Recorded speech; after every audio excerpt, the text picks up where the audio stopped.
hit the button and I'm closing out like programs in the background as usual for the 294th plus time. We're coming in at the last minute, half prepared.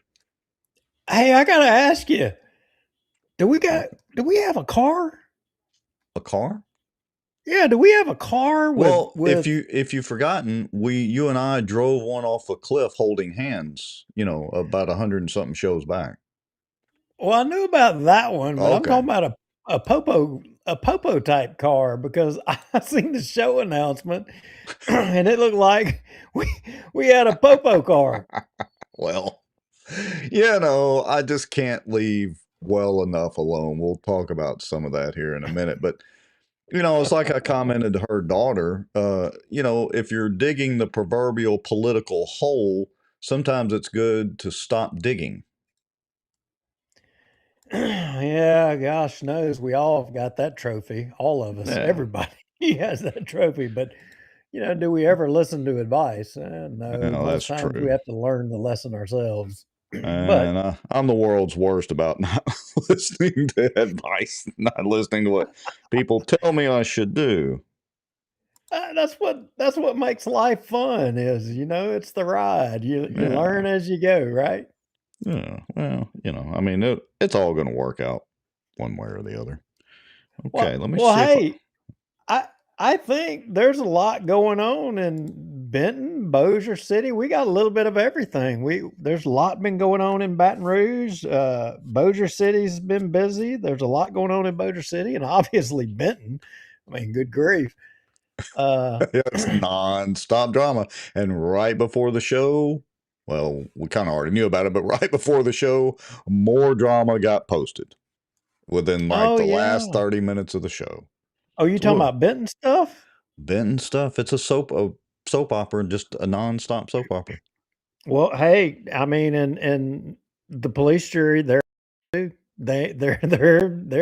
They ain't holding up either. The gift that keeps on giving. And look, the city council, a little bit of soap opera-ness there. And of course, we reminded everybody on Bossier Watch, we have not forgotten Mr. Smith and Mr. Hammonds. We have not forgotten the parking lot scandal. What's up with that? What's up Oh with the yeah. investigation? We have not forgotten. The internet has a long memory.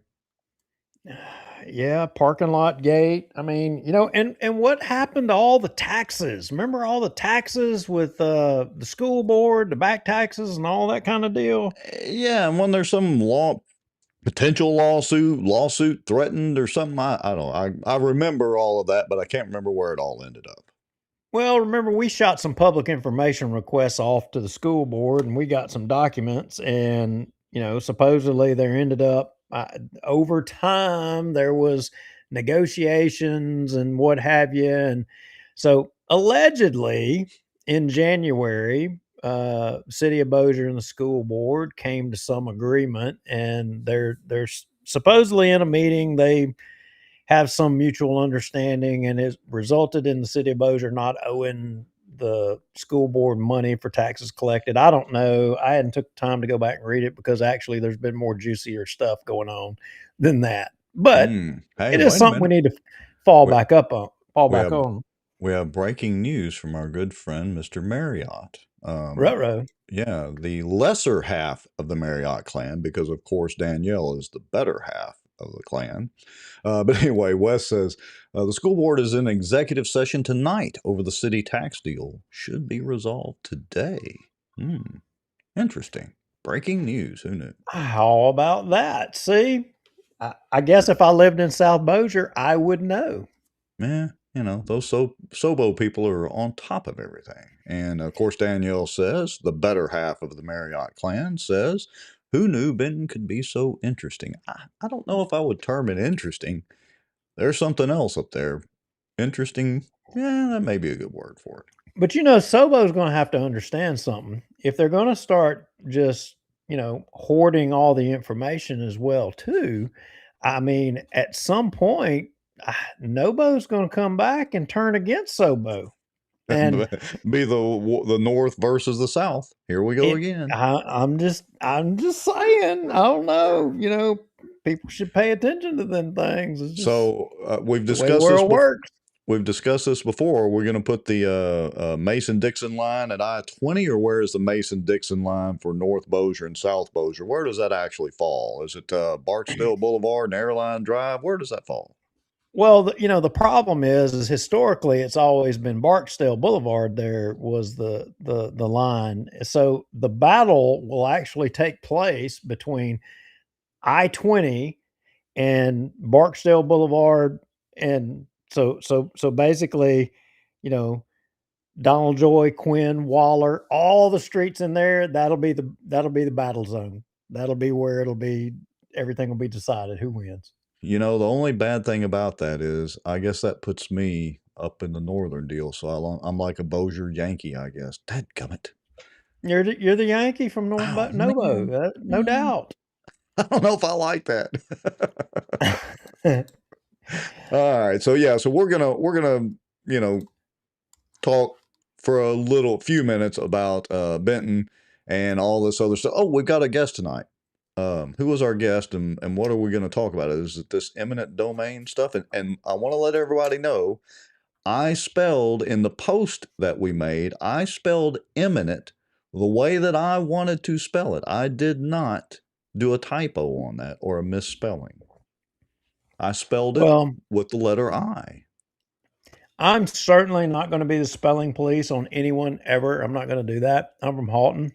Hmm. Some people say that us Halton people use a different language than other people, and I would contend that's probably correct in some cases.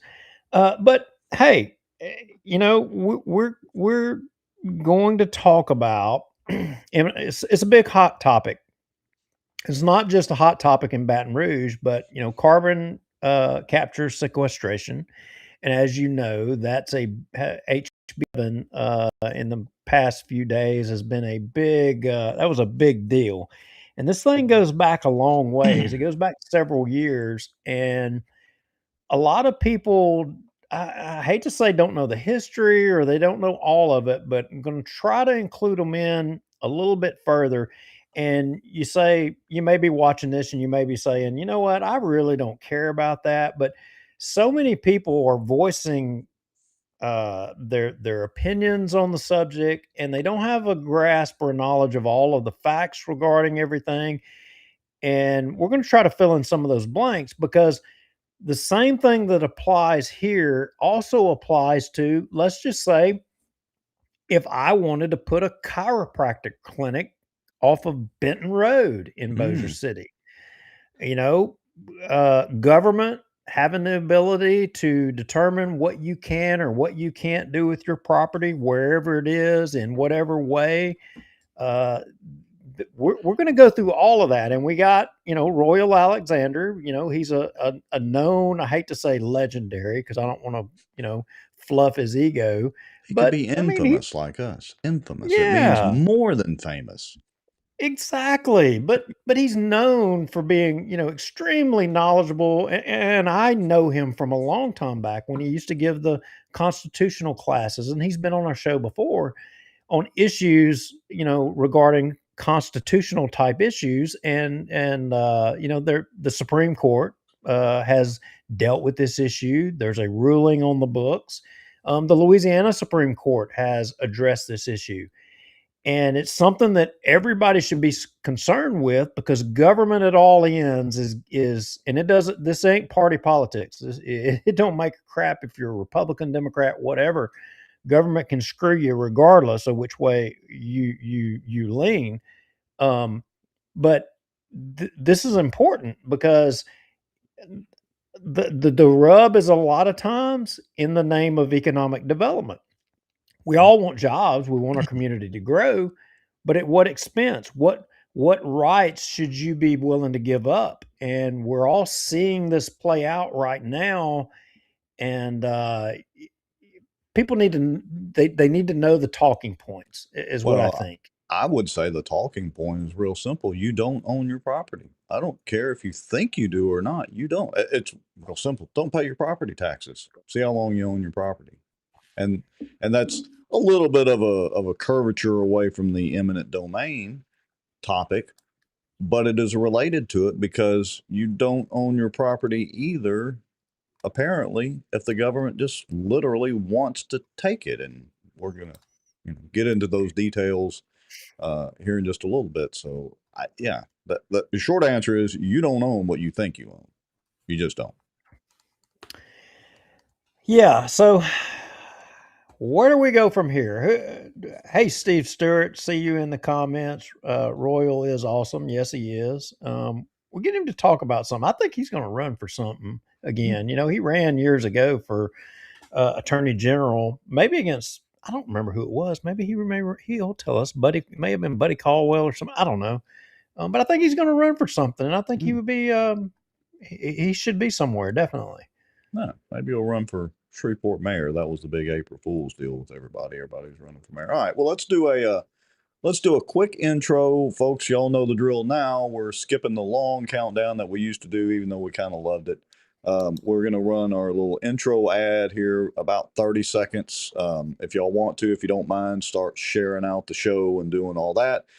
If you want to make you a very quick bag of popcorn and better make a quick drink, we'll be back here about 30 seconds or so, and we'll get into it. I think, what time's Royal supposed to be on? About 7:30-ish, give or take? Yeah, I told him to join in us at 7:30, so we can probably cover, I don't know, a little bit of the other stuff first. Oh, yeah. And We'll get through. We can get through Benton and probably the police jury speeding deal by then easily. So, you did say to all the folks watching to share this show because it's going to be informative. Because there's actually some video we're going to show you from the legislature that I mean, you guys really should watch this. I'm telling you, this is I found myself after I watched some of this questioning my beliefs.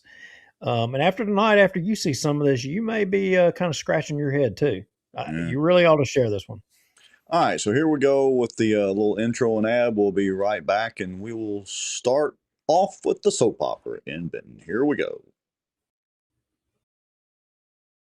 Live broadcast is brought to you by the Outdoor News, fishing and outdoors for our area. Acadiana Mortgage, over 25 years in the mortgage business. Pelican Training and Consulting. Reach out to Julie Ferris.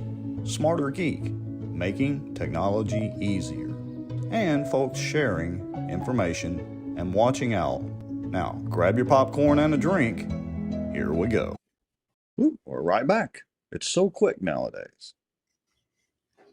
Well, we shortened it up. People are probably happy at that because we did, and I remember I'm not going to say his name. There was this guy from Shreveport told us a long time ago, maybe it was about show 200 or something. He's like, hey, y'all ought to shorten the intro. Y'all just shorten that up. And basically you're like, it's our show. We'll do it as long as we want. Right. We may have shortened it before then, but when it was suggested that we do it, of course, as my mother can testify, if you try to tell me to do something, I'm going to do everything in my power not to do it. But, kind of the thinking originally with live, shows or podcasts, if you want to call them that, I guess I'll relinquish and call them podcasts. But anyway, with live shows was you do the intro, and that gives people time to get their Facebook Live notifications, YouTube notifications, and tune in. But, we leave everything published after we do the shows. YouTube keeps them on permanently. Facebook deletes them after 30 days. But the thinking now is that, hey, skip the intro because people, if they're watching it after the fact, they just want to be able to click and get into the topic. So, I don't know. It's a toss-up. We're not doing the intro or the countdown anyway, at least not now. We may go back to it. Who knows? All right. So, shall I get through the Benton shenanigans and the Benton drama first? Look, I got to tell you, you piqued my interest on the new revelations out of Benton. I'm dying to hear more about this because I hadn't been able to follow it because I've been chasing all this crap going on in the legislature, like our police jury trying to make moves down there and moves that ironically tie into the subject matter we're talking about tonight with eminent domain and carbon capture. I mean, it's all kind of interconnected. It even gets down to and it's connected to the basic thing of a chiropractor off Benton Road. Yeah, Uh, that same interestingly, chiropractor that some of our favorite council persons, their biggest gripe, which was a sham, over allowing him to have his chiropractic business there was, oh, well, it'll be so dangerous if, and I'm talking to you, Cliff Smith, love you, but this is the dumbest thing I've ever heard you say. It'll be it'll be dangerous if they're pulling, and I'm paraphrasing, it'll be dangerous if they're pulling out onto the road right there. Literally less than, I don't know, it's maybe 20 yards, 25 yards, is that body shop with a commercial entrance right there. Come on, give me a break. They just didn't want the guy to have the chiropractic deal there for some and reason. if you stand there long enough, there'll be, a couple of sand trucks come barreling through there, Right. washing sand all into the air, Mm. producing silica dust in the Sandblasting air for you everybody's to cars. sandblasting the cars, making silica into the air for you to breathe in, so you'll get silicosis of your lungs Mm. and you'll get cancer and die. And but Yeah. hey, it's all about being safe, right? Oh yeah, being safe, which is a crime. But anyway, all right. So let me switch screens here. Let's see. Publish. Back to live mode. Okay, and of course we don't have a guest on yet, but y'all ignore that thing down there in the bottom of the screen. Anyway, so here we go. This is Benton Soap Opera, episode number Cajillion. I'm going to start off with this email from Benton Alderwoman, um, Ms. Jacqueline Carr. And, personally, I like Miss Jacqueline. She seems to be a nice lady. So anything that, we say, like I commented to her daughter earlier, it's not personal. You and I have never really attacked anyone personally except for Richard Ray and, well, Juliana. I think those are the only two. Uh, but I like Miss Carr. She's a super nice lady. So anything we say here is just political about her. But she writes this email, and basically I've highlighted it. She is informing the Stephanie Collier, some lawyer, the mayor up there, James Friday, Steve Collier, the police chief, and Tiffany Manning of all people. I don't know why she didn't include the other Alder people. That's kind of strange. Anyway, Hmm. she's sending this email about safety concerns about the upcoming Benton Council meeting scheduled for April the 13th, and specifically about the Bossier Parish Sheriff's Office, and where I've highlighted the issuance of a case number, and she cites the case number. While no formal charges were filed, the incident was sufficient to warrant law enforcement involvement. Okay. When you call law enforcement out there, they have to come out there, therefore, they're automatically involved. That's a key point. All right. But she's talking about Chris Redford, who has, of course, been on mainly Tiffany Manning's case, but also Miss Carr's case, kind of similar to us about, I would just say, not so smart political stuff that they've done, or that, a lot of us think they have done that wasn't very smart. But anyway, um, she says there has been recent public commentary and online activity attributed to Chris Redford that references my residence. Well, newsflash, Miss Carr, your residence is on a public street. It's public knowledge. I mean, if you want to go old school, just go find an old phone book and it will have it listed. You can go to whitepages.com and pull up your address. You're private inside your home, semi private inside your yard, but somebody that wants to know your address, newsflash, they can go find it. It's not hard to do, even before the internet. All It right. is it is so easy. I'm sorry, Miss Carr.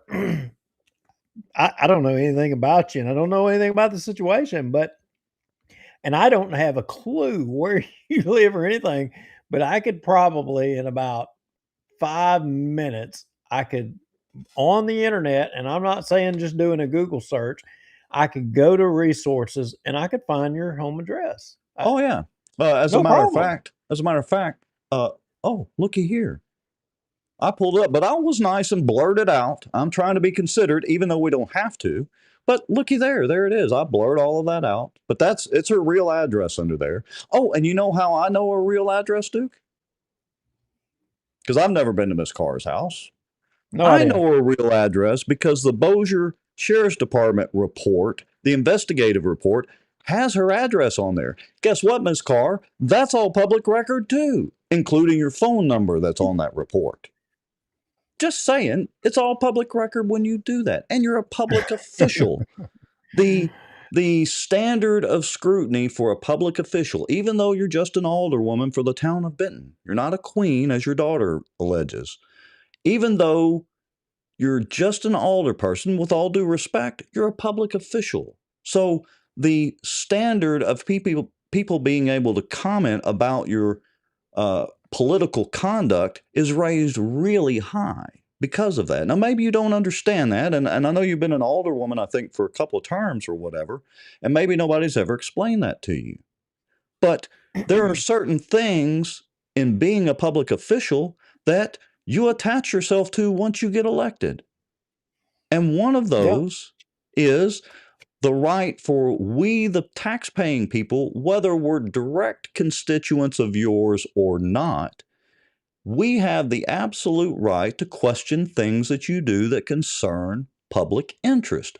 Period. Full stop. And I will also let you know, because there are screenshots of you discussing the emails back and forth with Mayor Friday, or sorry, not the emails, the text messages back and forth with Mayor Friday. Those are public records. And if you are the holder of those public records on your cell phone, then you are the person in charge of those public records. Therefore, the request is made to you, not Stephanie, unless you have turned all of those text messages and any other messages that you have over to the town clerk. It's not rocket science at all. But back to the letter. No, it's it's not rocket science, and, look, I'm gonna throw them a little bit of a bone here, Okay. Miss Okay. Carr and Tiffany, and I think I think, and you may disagree, I don't know, I'm wondering what you think. I think they think that I think they truly believe that they're doing right and that they're trying to do good with what they're doing. Do you think they I think that? I would agree with that because we met not with Miss Carr, but we did met with Tiffany and Shanta Neal. Full disclosure. And look, I think their intentions of calling things out, kind of like we do, are good. I think the motive for doing it, though, has been distorted because this is beyond calling it out. And we know what the reason is, Tiffany. We do. I mean, we're not ready to say that on air just yet, the full story, because some other things have to happen. But we do know the reason. And look, we're not against you calling out legitimate things that go on. I mean, look, we've called out Stephanie Collier. We've called out Mayor Friday. If any of the other alder people do something that we don't think is smart up there, we'll call them out too. And again, it's our opinion. But usually we back up our opinions, or let me rephrase that, our opinions are formed based on the facts of what happens. There is none of this my truth. There is only the truth. It's not your truth. It's not our truth. It's the truth. Okay? And the truth is what actually transpired and what can be backed up by documentation, video evidence, or whatever audio evidence, whatever the case may be. So, to answer your question again, Duke, or re-answer it, I do think that their intentions at least started out good, but they've taken a little bit of a side road. Let me just say it that way. So I don't completely disagree with you. Yeah, yeah. I would agree with that. I think you summed it up perfect. Okay, so let me continue on with this letter. So a couple more highlighted areas. About references to her residence and matters involving local officials. Newsflash, Miss Carr, matters involving local officials means it's public information and in the public interest. So thank you for pointing that out in the email. The tone and frequency of this activity appear to be increasing and have raised concern regarding potential escalation and safety. Wrong. The activity's increasing because y'all keep doing dumb stuff. That simple. I mean, we've had a rule here since pretty much day one, Duke. Don't do dumb shit and we won't call you out. Pardon the language, folks, but it's an adult show. We do cuss Kind every of the once in way, a while. kind of the way it is.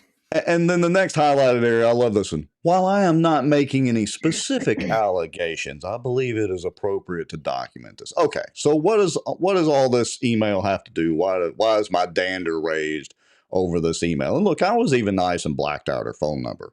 Newsflash, Miss Carr, when you send this email, it becomes public record and can be requested, including your telephone number. That doesn't have to be redacted. But I was nice and redacted that out of there. Okay. And maybe you give away your phone number publicly. I don't care if anybody's got mine. It doesn't matter. But why am I on my soapbox about this particular email? Would you like to know, Mr. Lowry? I'm dying to know because I don't have a clue. Okay, well let's I, go to I the should sheriff's I should report. study, and that's I have to apologize as your co-host because I haven't dug in. And I don't Mm, know. I've been chasing other things, so you got to you've been leave me chasing the here. really important stuff. This is the soap opera silly stuff, but it is what it is. All right. So this is the actual sheriff's report. Chris Redford has posted this on his Facebook page over there on our group that he has going at Redford News Network with his commentary and his side of it. So we encourage you to go check that out also. And look, Duke, I was even nice and redacted her address here. I didn't have to do it. It's part of the investigative report, which you can access. It's not hard to do. You can request this. All right. And I even So redacted out her date of birth. there was an incident and an investigation. Well, the Okay. crime or potential crime or incidents were telephone communications, improper language, and harassment. I guess citing whatever statute 14:285. Anyway, so let me just get through this. So the detectives came out there. Let me change the page. This PDF. Hold on. All right. Here we go. Responded to harassing call, report file, blah, blah, blah. Here we go. Just bear with me, folks. I'm going to read through this. On March 16th at approximately 16:07 hours, I, Deputy Fox, responded to a harassment complaint. I blacked out her address in Benton, Louisiana while working patrol. Victim Jacqueline Carr requested the Bossier Sheriff's Department office file the report because she believed it would present a conflict of interest if the Benton Police Department handled the complaint, as she is a councilwoman for the town of Benton. Oh, oh. Remember back when Tiffany Manning made that comment at the town of Benton meeting that all the Benton Town Police did was write tickets and issue tickets? Now, Miss Carr didn't say that, but she was sitting right there. And and the fine police folks there got up and read them a list of the things that they do. Okay. I'm just saying that's probably related to that. They have a disdain for apparently for the police in Benton. All right, his Bossier Sheriff's Office body camera was activated. Now, I've not requested that body cam footage yet, but I think I'm going to just for the fun of it because Miss Carr, newsflash, that body cam footage is public information too. So we're going to know exactly what you said and the tone of language that you used. All right, anyway, made contact with Jacqueline Carr. Oh, it's almost 7:30, isn't it? All right. So anyway, all of this, they forwarded the case to the detectives. And in the end, I want you to read the last sentence or last two sentences. The information provided does not substantiate probable cause for the crime of unlawful communications. Mark this case unfounded. Again, does not substantiate probable cause for the crime of unlawful communications. Mark this case unfounded. So so let me get this straight. So we got a complaint against Chris Redford for making posts on Facebook about wanting public information for records that the politician is responsible for retaining, and by virtue of him taking his complaint public, I guess you could say, is therefore a criminal complaint. Yeah, that pretty much sums it up. Yeah. And Danielle Marriott says, sounds like they're trying to keep Redford out of the meetings. They may want to ask Bossier if that's a good idea. Good point, Miss Danielle. How did that work out for Bossier? We literally, all of us together, got the government and Bossier changed. Yeah, So, well, I mean, look, I would I don't know. I mean, if a little advice is wanted here, I'm going to offer some. And the current tack is not working, and you may want to change tactics. yeah, I'm thinking that maybe you should try, sugar rather than salt, because what you're doing ain't getting you where you want to get. yeah. Look, call them, That's call them out for legitimate stuff, not petty little crap. Okay, call them out for legit stuff.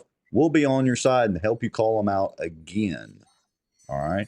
But this petty crap going back and forth for the objective of trying to prop up a third person in the background ain't going to cut it. And I want to point this out too. This is Jasmine Carr. This was a post I think on Chris Redford's post.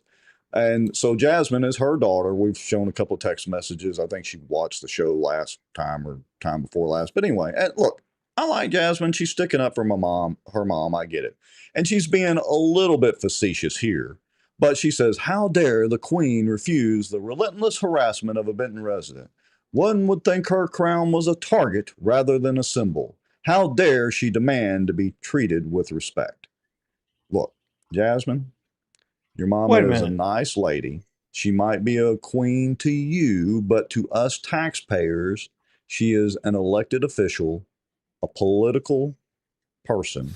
She is an alderwoman for the town of Benton. Nothing more, nice lady. She might be a queen to you, but not the rest of us. Hey, in the comments, all of y'all, is there any politician that's above reproach? I'm asking a simple question. Is there any politician, y'all? I mean, the answer will be given in the comments, but I'm just saying, should any politician be above being questioned? I, And some politicians obviously think that they are. well, you know our answer to that, folks. What do y'all think? Let us know. Light up the comments. I mean, really. I don't know. So, the Benton deal keeps going on. And honestly, in the big scheme of things, this is silly crap, but it is what it is. So hopefully they'll get this straightened out and we can get off the subject of talking about Benton for a little while over silly drama. I mean, they want to talk about the data center up there, anything else. Let's talk about that. All right. So I am done with my Benton soapbox for the evening, or at least for now. Well, our guest has messaged me, and Mm-hmm. he says that it is just trying. It's He is connecting. he is in the green room. So Oh, okay. So he's already here. He's already here. All yeah. right. So Good give me deal. a second and let me see if I can kind of bring him in. He won't be on screen yet, but let me see. I need to assign him to number 4, and let me hit this button and let's bring him live. And that button, Mr. Royal Alexander, can you hear us? Paging Ruh-roh. Royal Alexander. Hello, can you hear us? We have no audio on his end. Maybe send him a text. Already on it. Okay, so All right. Well, I need to set it up anyway. And let's see here. What is it we tell to check his audio? yeah, make sure that he gave permission for the microphone and for the video camera, and then he's going to need to have his audio turned up on his PC or Mac, whatever he's using, or iPhone.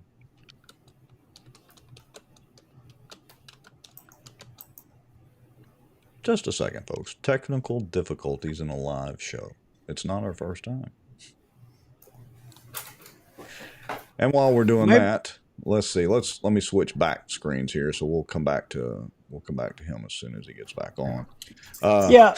So anyway, So Ruh-roh may I heard him. have some audio now. Let's switch back. Hold on. Can you hear us?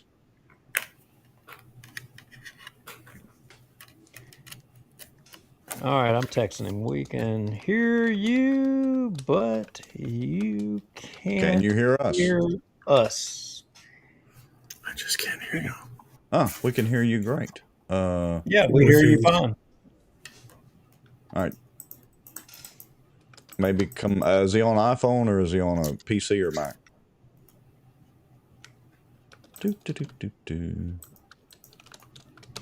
He may need to get out and then come back in. Hold on one second.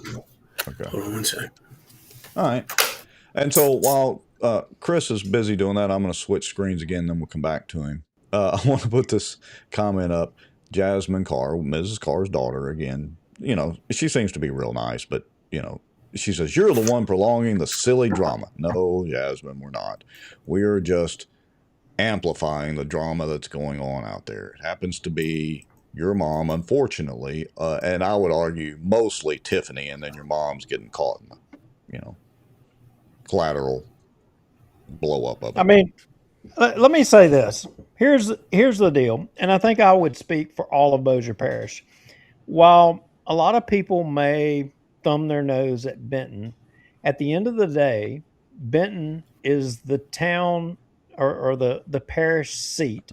Good point. And you know, while the population may not be that much, you know, the infighting and the drama that we find within Benton, that's a problem for the parish as a whole. And we need to try to get this thing worked out. And, you know, Benton needs to be working through its problems. And I think that the way that it's going is not working. And I would recommend that, you know, again, like I said earlier, that sugar rather than salt may be the way to get where we need to get in Benton and for the betterment of Bossier Parish, because it's not working what's happening. I would tend to agree. All right, Mr. Alexander, let me turn up the volume here. Can you hear us? I can hear you. Excellent. All right, now let me ask you this while we're sitting here. So I've got you two ways. This looks like maybe is this your iPhone camera? Yeah, because I couldn't hear the sound on this laptop I'm looking at. So I don't know why. I haven't had this issue before, so I'm not sure. Okay, now, so the second one that you came in would be on your laptop. I'm just going to leave it kind of in the guest room, green room thing down there. So anyway, as long as you can hear us, we can hear you, we're good to go. Absolutely. Hey, good evening, Royal. My buddy. Hey, I plugged you earlier. I said allegedly you were going to run for something. Let's get that out of the way. Are you going to run for something again? Because I remember you ran for AG, and I thought you would make a wonderful AG.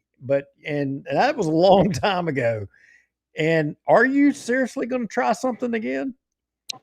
Yeah, I am. If Shreveport City Court Judge Brian Barber is confirmed, he's expected to be, but this has been going on for 8 or 9 months.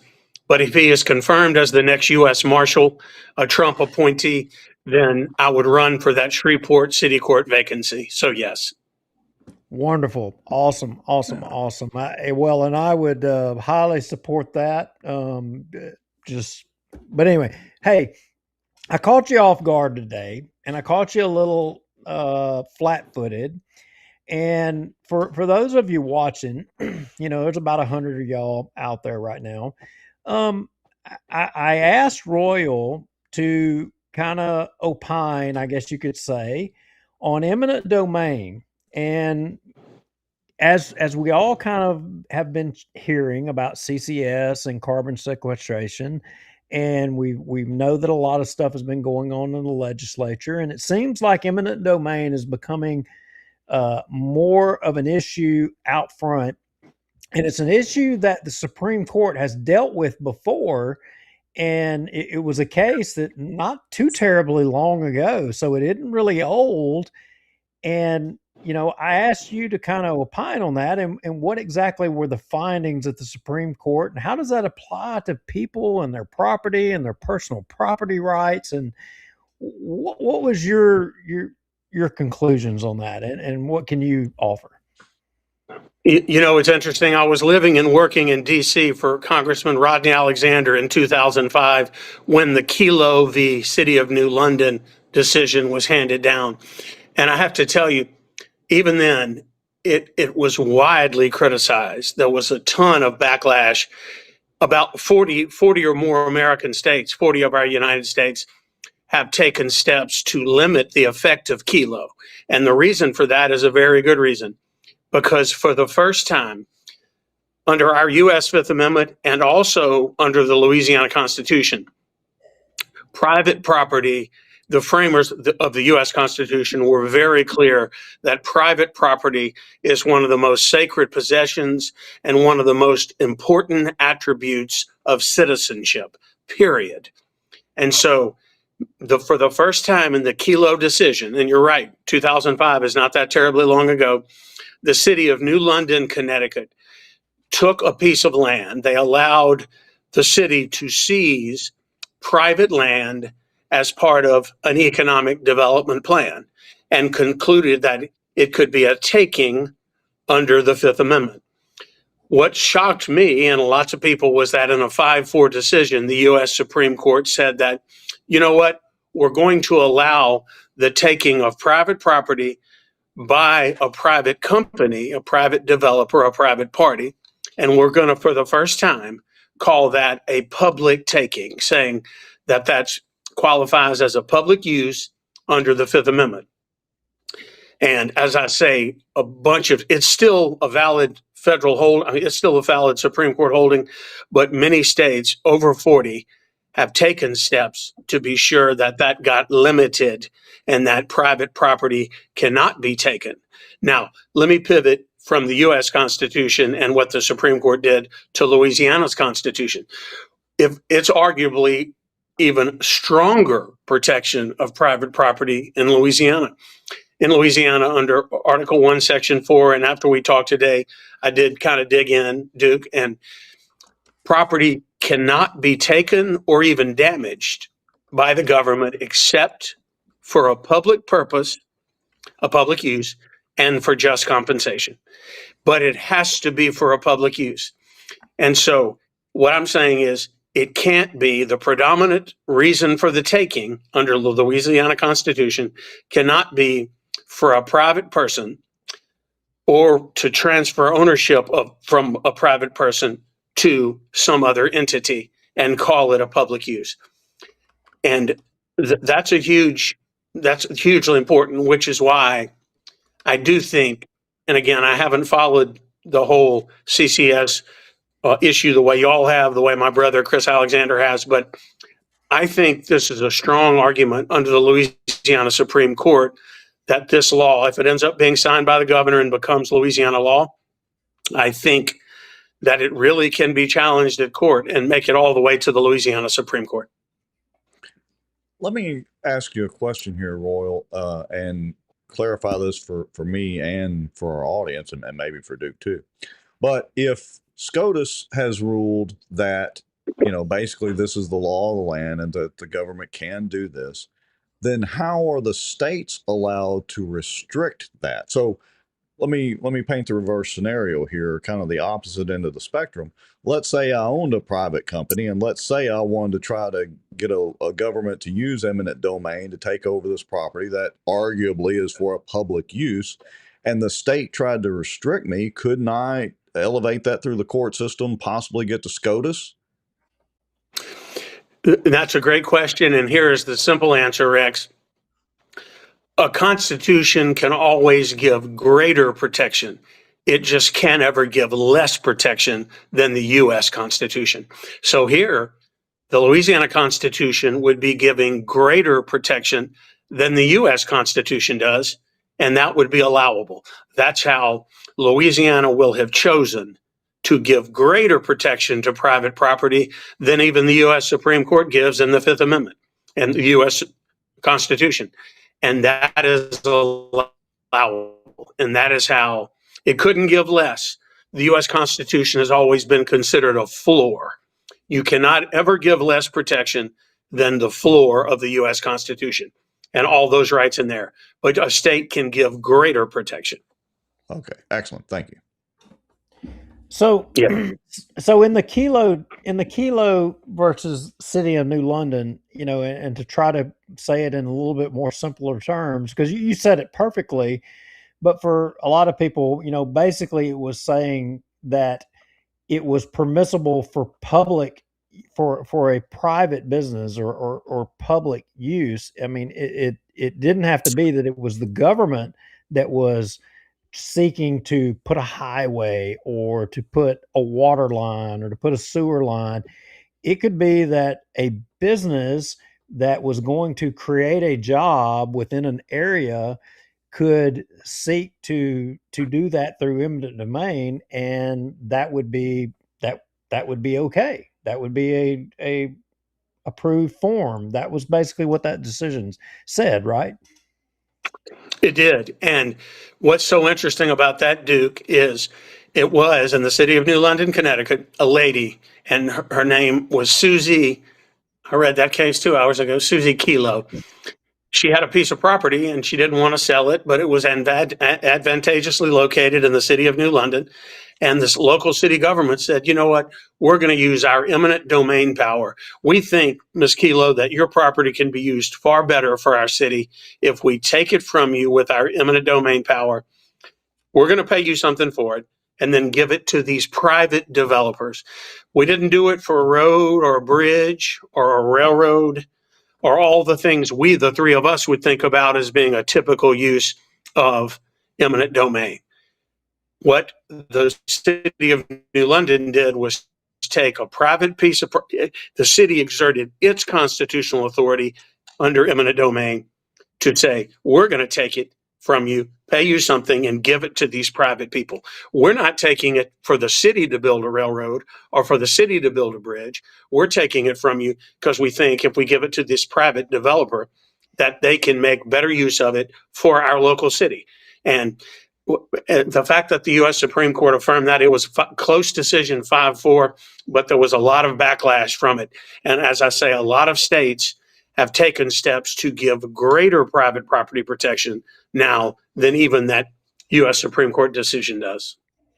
Yeah, and I would like to point out, our good friend Barry Butler points out too, but I already had this in my notes, that New London project completely failed, and the land apparently sat empty. So the whole eminent domain case, as far as commercially, was for naught, or the city didn't have all their due diligence and research done. I don't know, but anyway, so yeah, they took the lady's property and then ended up failing as far as the commercial viability of it. And again, but let's say it even had been successful. The framers of our Constitution and most state constitutions mirror the U.S. Constitution pretty closely. The framers of the U.S. Constitution, as I said in the beginning, they valued private property and states' rights so strongly. Many of those states almost never joined the U.S. Constitution, almost never ratified it. So one of the things was the right to life, liberty, and property cannot be deprived except by due process of law. That's just the golden rule. Now, because we're going to live together in this compact, this form of a U.S. Constitution, it's a compact between people. We're going to say, in some fairly rare instances, we're going to give this power to government to say, you own a piece of property that would benefit our whole region if we could use it to build a bridge or for a clean water system or something that's unquestionably a public use. And that's the only reason the eminent domain power is in the Fifth Amendment, that takings power. We're saying we're going to pay you just compensation for it, but we are going to take it. But it's got to be for a public use. That public use requirement, it's sacred. Because private property ownership is so sacred. It's such an important part of our form of government, private property ownership. But the Fifth Amendment carves out this rare area where if a public use is clearly for the public good, we're going to exert our government power, eminent domain, and take it from you, give you just compensation, because we need to. Life would be so much better here for everyone if we could build this bridge.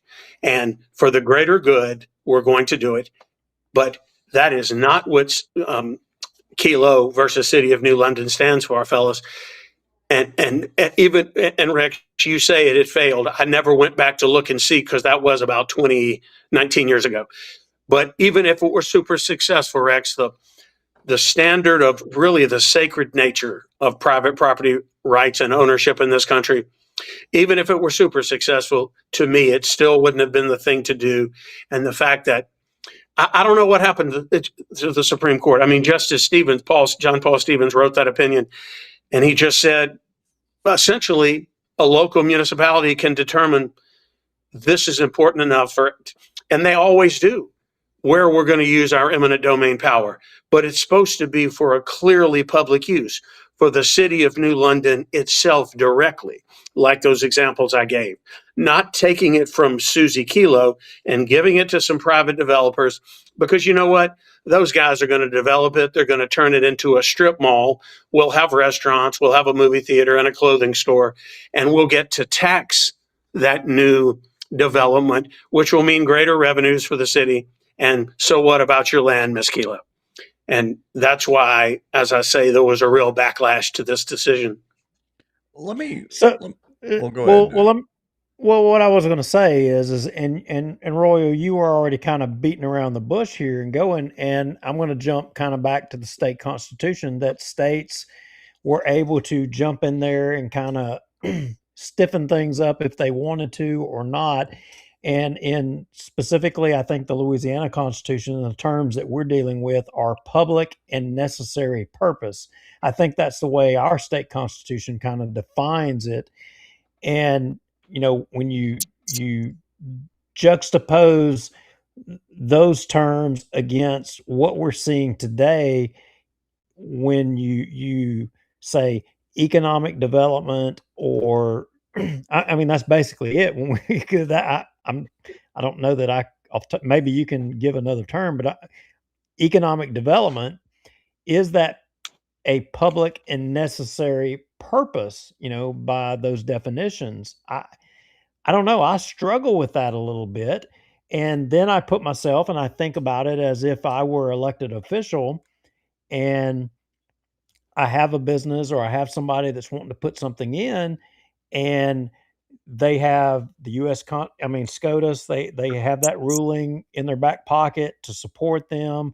And I'm an elected official for, say, a police jury or a city government, at public and necessary purpose, it seems like that could apply to anything. I mean, good grief. Anything could be determined to be public and necessary, right? Am I looking at this right?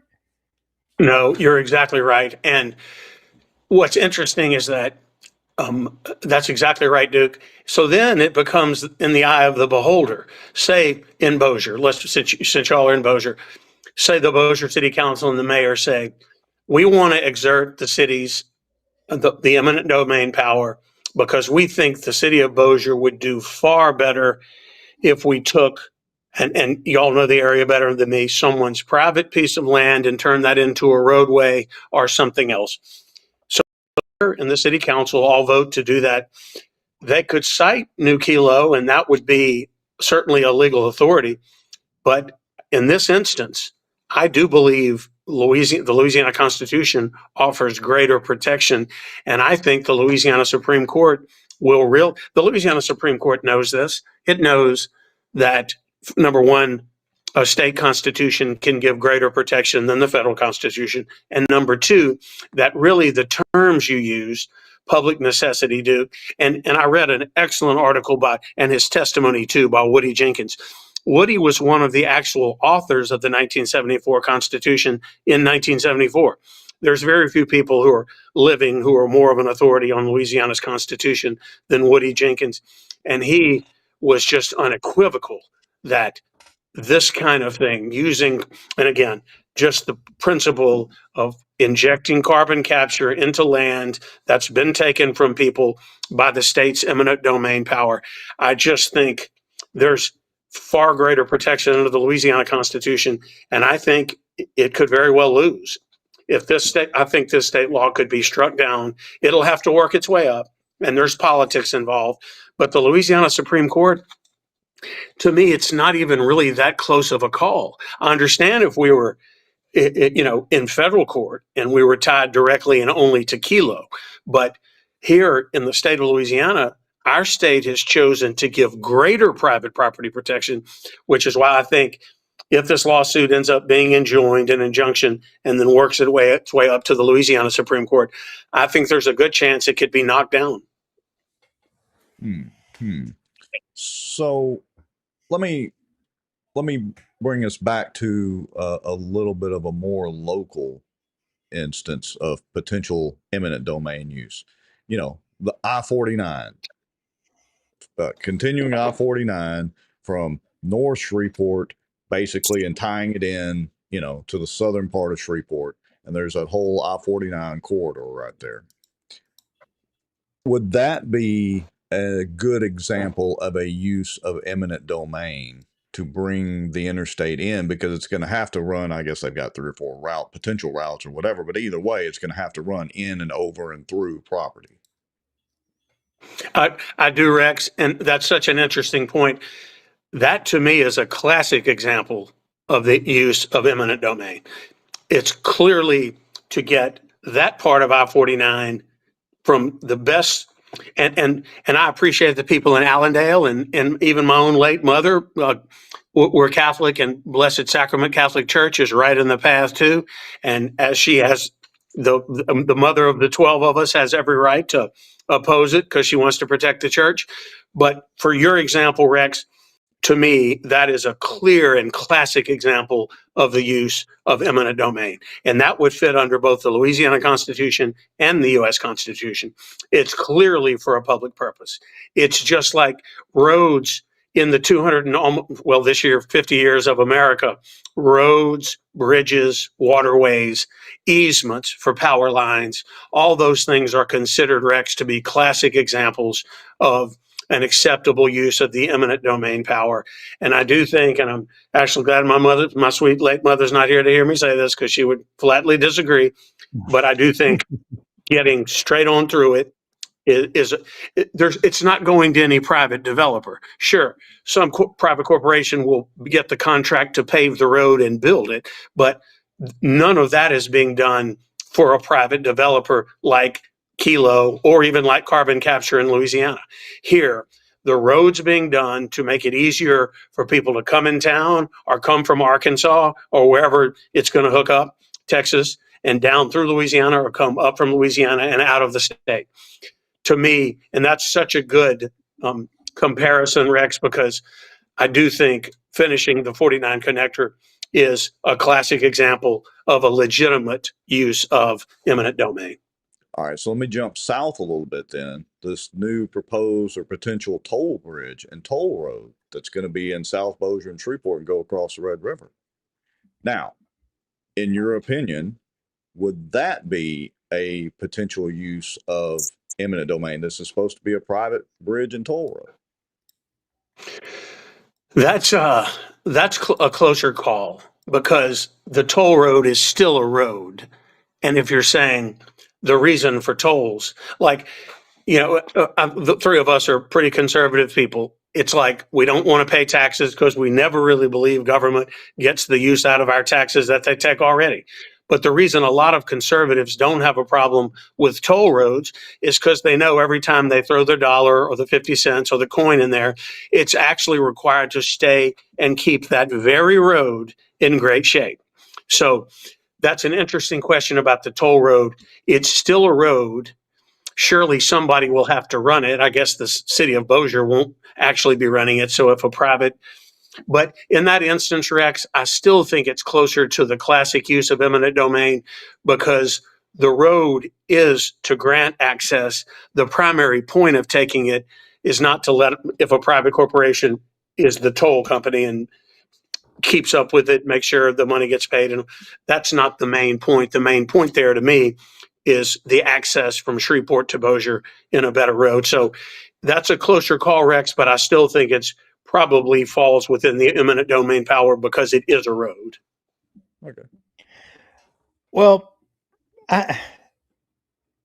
this one's going to be a little weird, and we may lose brain cells for this question, and we may lose people watching us as a result of this. But so, as I'm thinking about this, and I'm thinking about forms of government, I'm thinking about communism, I'm thinking about our republic, I'm thinking about democracy, I'm thinking about all these things, and I'm thinking.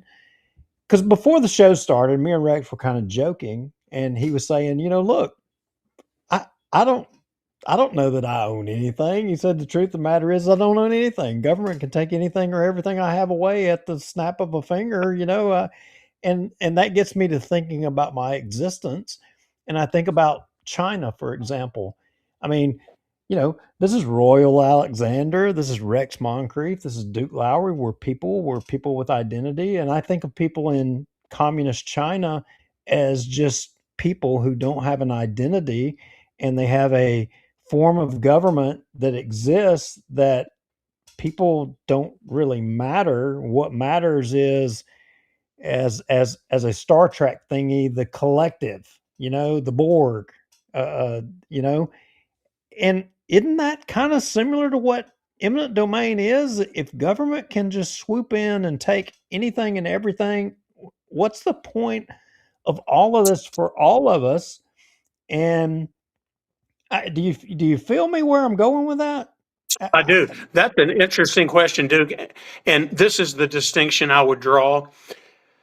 The difference, obviously, in our two countries is the Chinese don't have to wait and do an environmental impact study. The day they want to put up a coal plant, they start building the coal plant because they just have a centralized, all authoritarian government, and they can do anything that the ruling party thinks that they want to do. The difference to me is that's their governing structure. Our governing structure is a very carefully put together U.S. Constitution, really on the heels of a Declaration of Independence. Many people say the Declaration of Independence is the promise of America, and the Constitution is the fulfillment of the promise of America. Our Constitution strongly protects private property. You're so right. I have a friend whose name I won't say, who grouses. He's owned his several pieces of property for years, but he tells me, Royal, I never really own my property because I always have to pay property taxes. And Duke, kind of to your point, that's a similar thing. Do you ever really own your property if you have to keep paying property taxes forever? But to your point, though, Duke, the protections for the property, the right to life, liberty, and property can't be deprived without due process of law. So there's a real restriction. And then we're going to carve out what I think the framers thought would be a narrow exception for this eminent domain power that can only be used for a clearly public use, public purpose. And in Louisiana, I'm proud of us, we even amp it up past that. It's really got to be for a public necessity. And here, again, I'm not in the carbon capture debate, but it seems to me these corporations who want to make the subsidies, so much of this stuff with green energy, I've seen it just would never be pursued except for government subsidies. They would never be pursued, green energy. But with these subsidies, it does make it lucrative. So these companies come in, and a lot of it is in the rural area. And Duke, I have friends in the rural parts of Louisiana, just like you do, Rex, you do too. They're not doing this in the middle of Shreveport or in the middle of Metairie or in the middle of Baton Rouge. That would be too much opposition. They're trying to do this carbon capture stuff in some of the most rural parts of Louisiana because there's just less political power there.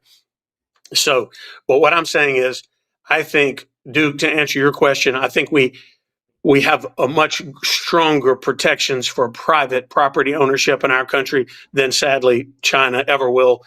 But I think even on top of the U.S. Constitution, where the framers were serious about private property, we have even a greater protection in the state of Louisiana. So that would be the distinction I would try to draw there, Duke. Yeah, let's not forget, if I remember my civics and free enterprise classes and all that, voting rights were tied to property rights back in the beginning. I mean, They that's how were, Rex. seriously they took it. They did. The landed gentry. You're exactly right, Rex. All right. Yeah, But and in the Kilo case, I think it was, if I'm correct, didn't Justice O'Connor say that, this would become take from the poor, give to the rich? I mean, and it begs the question: are we seeing that playing out now today? Yeah, it's what was so interesting. The reason, again, and we've had a few Supreme Court decisions, that peyote case, Smith versus the Employment Division of Oregon. I actually did when I was in law school, a paper on that where they said you can't smoke peyote anymore, you Native Americans, the Indians in Oregon, because we're not targeting you. And this was a Scalia opinion, which was very interesting to me. He said, we're not targeting the use of your peyote. That would be unconstitutional targeting of free exercise of religion. We're merely saying peyote is one on a list of hundreds of drugs in the state of Oregon that you cannot do. So no one's targeting your peyote. You also can't do heroin or cocaine or meth or angel dust. And peyote just happened to be one of them.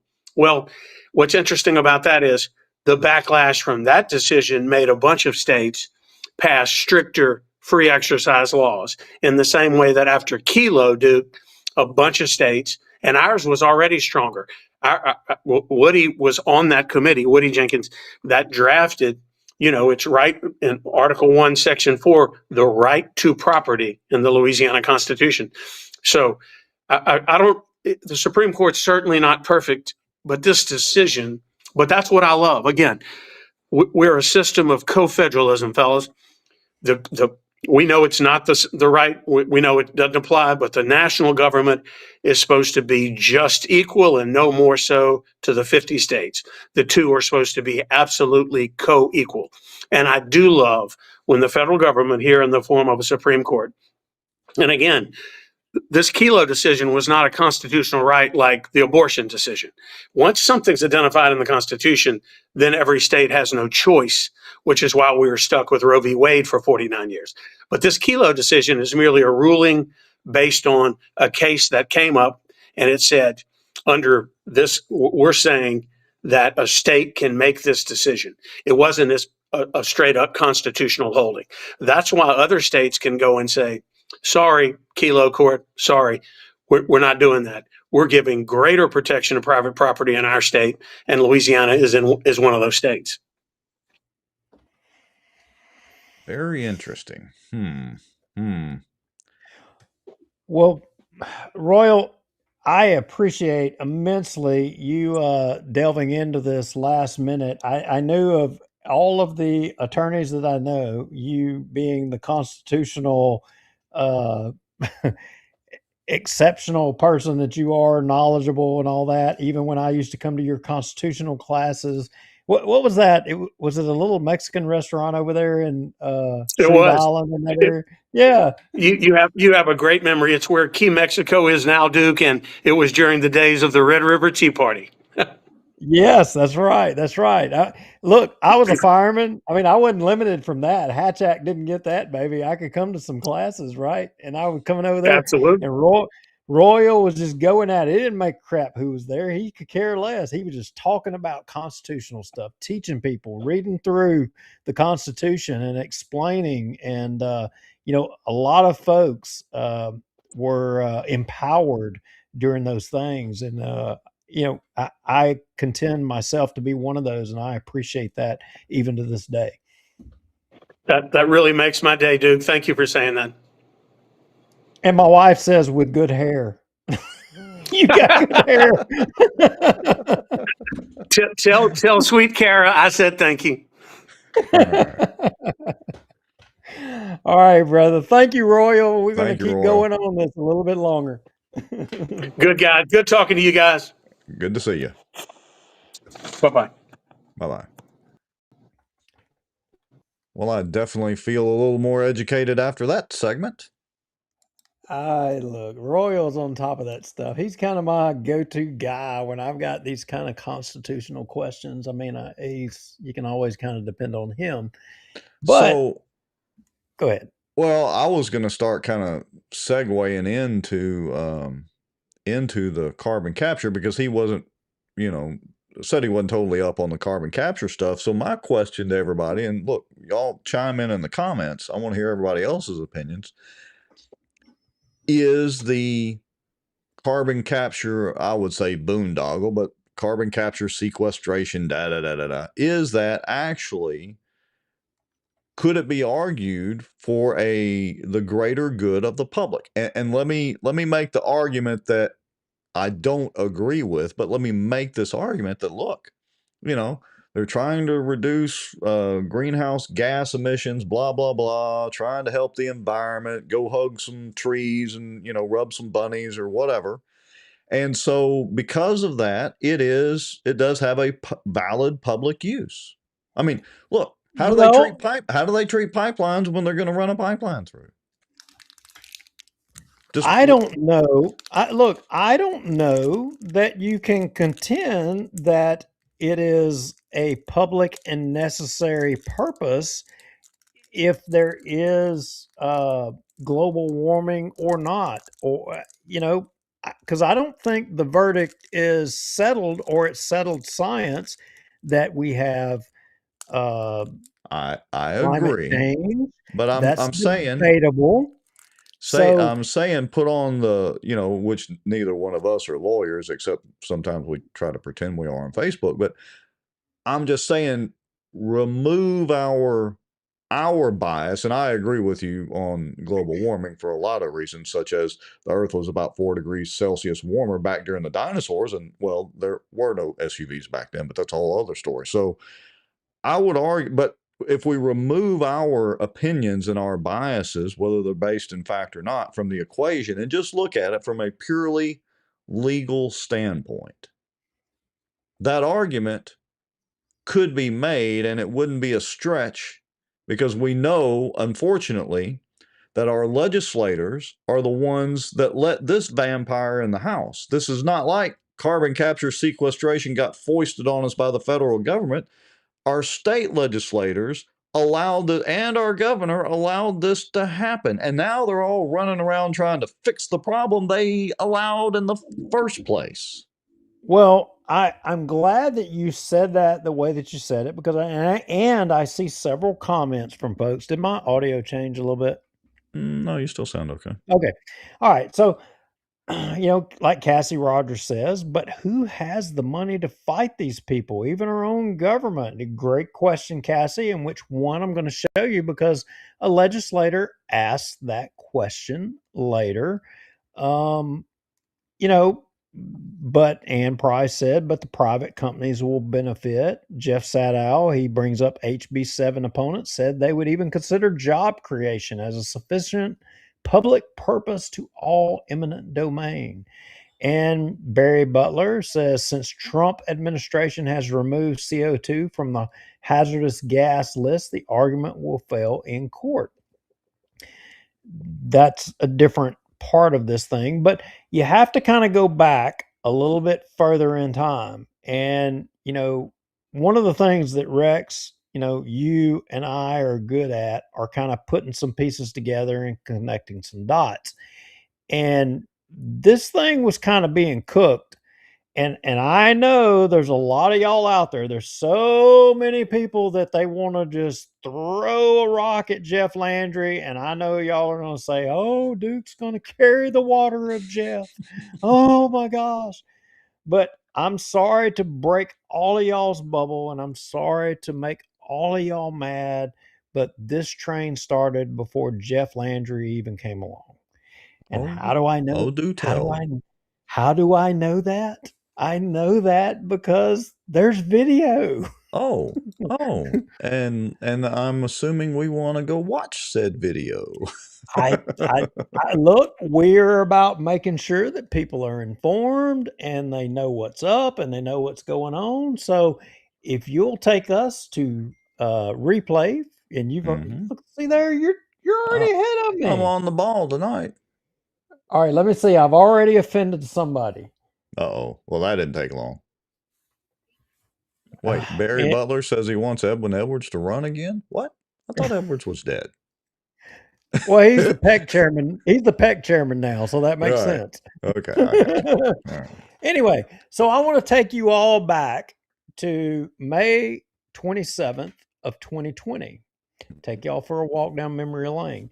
And if you ever stop and you take the time to watch any committee meeting within the Louisiana legislature, I encourage you to stop and go watch this one.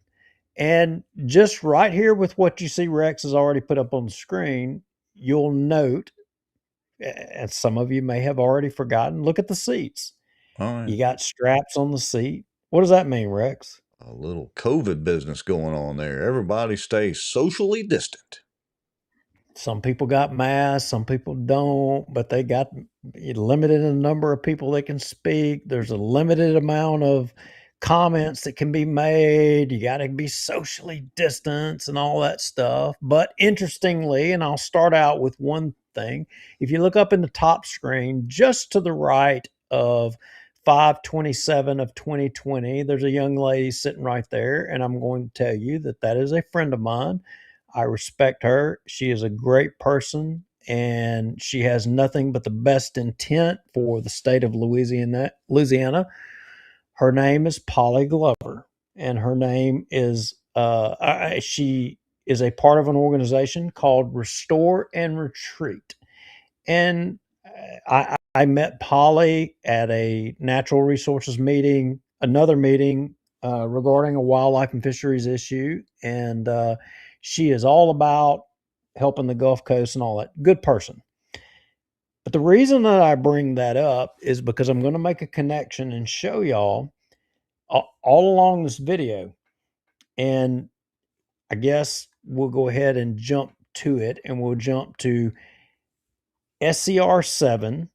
And at you see the 1107 mark, Rex, and let's just hit play briefly, and we don't have to go through it, but I'm gonna make a note for you guys. All right, just tell me when to quit. Thank you, Mr. Chairman. Members, SCR 7 is a resolution to urge and request certain officials and local governments to dismiss coastal lawsuits. Senator Hewitt, on your resolution. Thank Okay, you, Mr. we can Chairman. stop right Thank you, there. members. You see Senator Hewitt, and I know Senator Hewitt. I like Senator Hewitt. She'd been around the legislature a long time. She wanted to kind of run. Senator Hewitt has a background of being, as I appreciate it, I may be wrong. I think she has a chemical background, but I think she was a CEO, or she was one of the executives of one of the major oil and gas corporations down in the Gulf Coast. Interestingly, she's bringing one of the bills, SCR 7, to dismiss coastal lawsuits. She as well, if you fast forward to the next timestamp, she's bringing a bill called SB 353.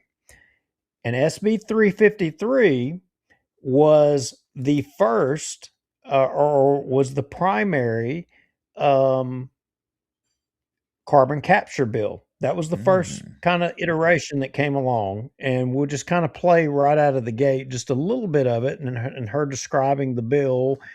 And there's some interesting people here. You see in this picture you got up there in the lower left corner, John Paul Couson. He is now on the Public Service Commission.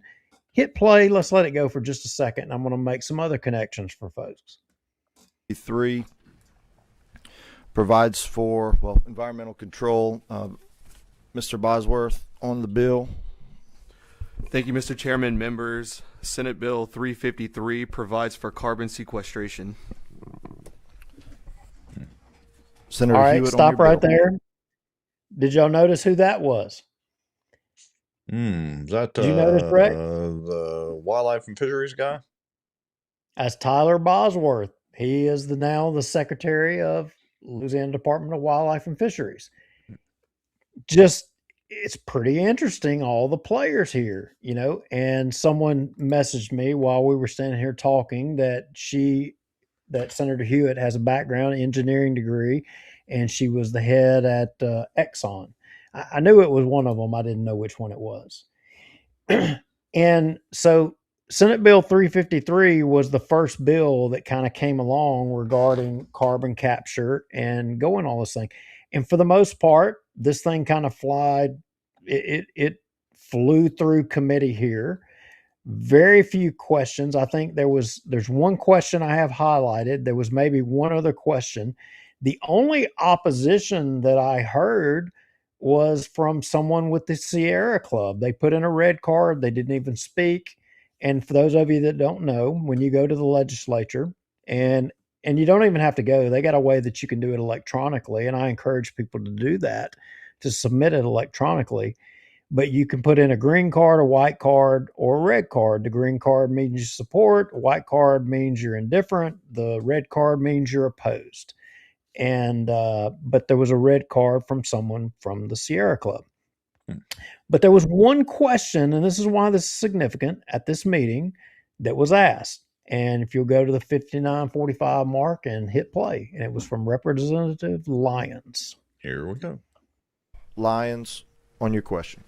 Yes, as I look at this and I was listening to Representative Borak's response and all to it, I just have one question about eminent domain. Can you kind of explain to me, how it works, or just the aspect of it in the bill? I'm not sure that I can, but I'll see if Mr. Gregg would like to come comment on that. Specifically, are you looking at a specific area, representative in the bill? No, just in general. In general, okay. Yes, Mr. Chairman, Representative, the eminent domain provisions of this particular area of the statute are really unchanged. What was done as a technical matter was that the eminent domain aspects of this particular title were moved to another area of the code where the eminent domain authority rests for other types of activities. And so in general, there is authority for eminent domain for CO2 pipelines in general, but this storage element, when we removed CO2 pipelines from the storage aspects of this particular title, of this particular area of the code, we just moved the eminent domain piece to the other more general area of the code as a technical matter. So nothing has changed from current law today, if that's a part of your question. That was my question. I wanted to know how, current law, what would the change would be in that aspect? Okay. No change whatsoever. All right. Thank you. So you can stop there. So he says something was moved and that there was no change. But here's the thing. CCS was not considered something that was or could have been. Now, look, pipelines are classified as something Common that carrier. eminent domain could be applied to. Right. It is a form of transportation of a chemical, that's kind of in there. But eminent domain, as it applies to being able to pump it down into the ground and secure people's a reservoir, under the ground, there's no provision for that. It's not, some people say, oh, it's like oil and gas and all that. No, it's not like oil and gas. Oil and gas, you're going to get a royalty and you're going to get paid based off of what's produced. This, you're not. It's not the same. But what he just said was there's no change, but it got moved to what already existed. How is that possible? Nobody asked any questions. Now, I haven't pulled it up because I hadn't had time, but when this bill went to the floor, there was a little bit of a dialogue that is significant, and I got to get it pulled up. Maybe we can produce it to the next show and let everybody hear that part of it. And it was a little bit more damning, but this right here, this is the debate. This is the debate that took place on this issue. So this is the origination of eminent domain as it relates to carbon capture sequestration. which started in 2020. This was it. And newsflash to all of you Jeff Landry haters, guess what? He wasn't the governor. Well, true Guess enough, who? Guess who? Guess who was the governor? he may not have originated it, but he was AG back then, if I remember correctly, and he certainly supports it now, right? Or he's not opposed to it. Let me rephrase that. You and I were co-hosts of Bossier Watch. Well, we were. This flew right over our radar. We weren't paying that close of attention to the legislature. Well, my point is hardly anybody was paying attention.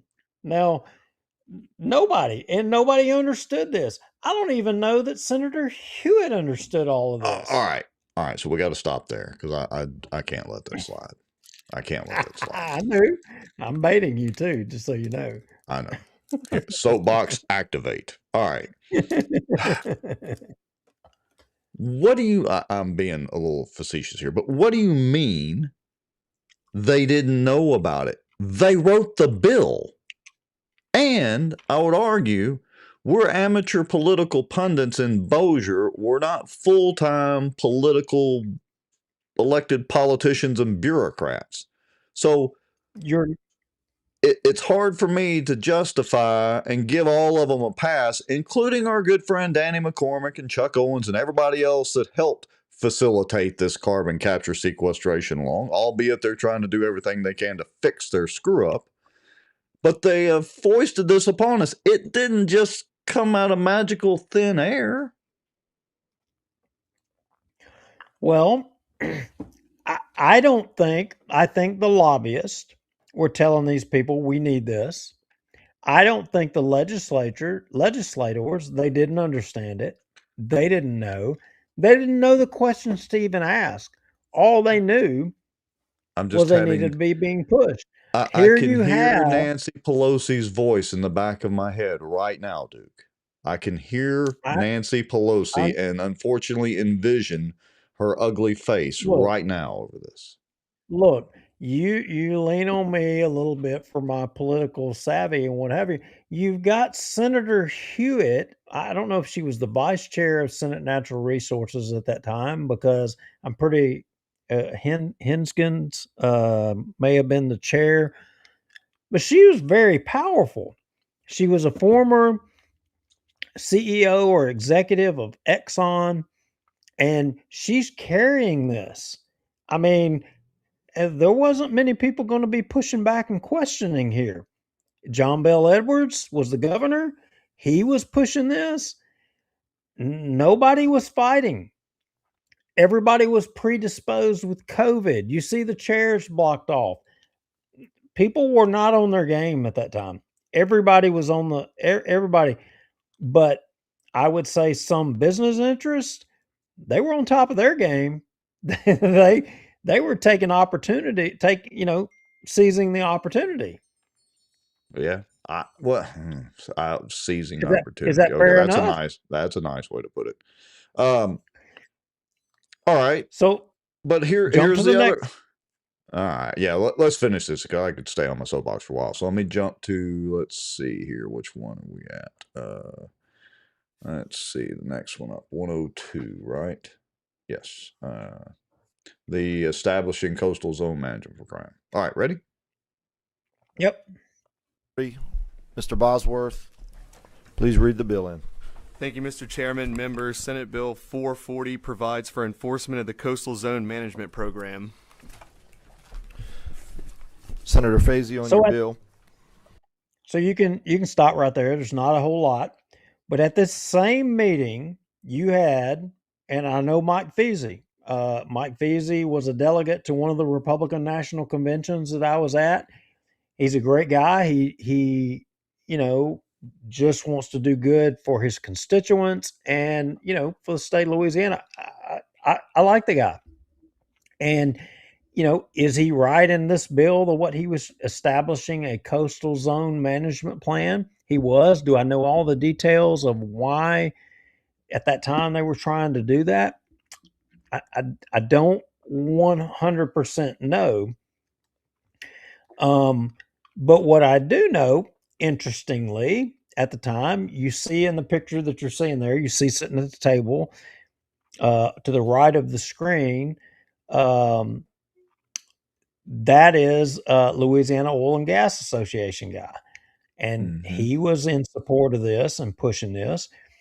Polly Glover, who I told y'all earlier, is a friend of mine. Restore and Retreat.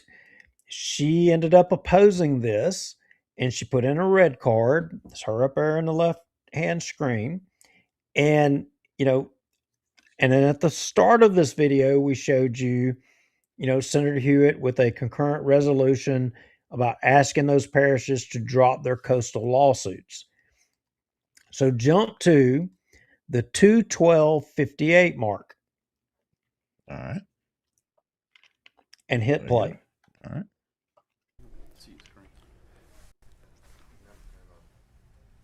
Oh, it hadn't been up there. Can you turn on the PowerPoint? This is 1971, Plaquemines Parish. This is how specific these lawsuits are about. The triangles or oil wells. This is specific. This is where all this waste was dumped. This was land. Now water. What's the defense? None. Cameron, Crab Lake, 1974. Discharge millions and millions and millions and millions of barrels of produced water at this site. Illegally. 2012, water.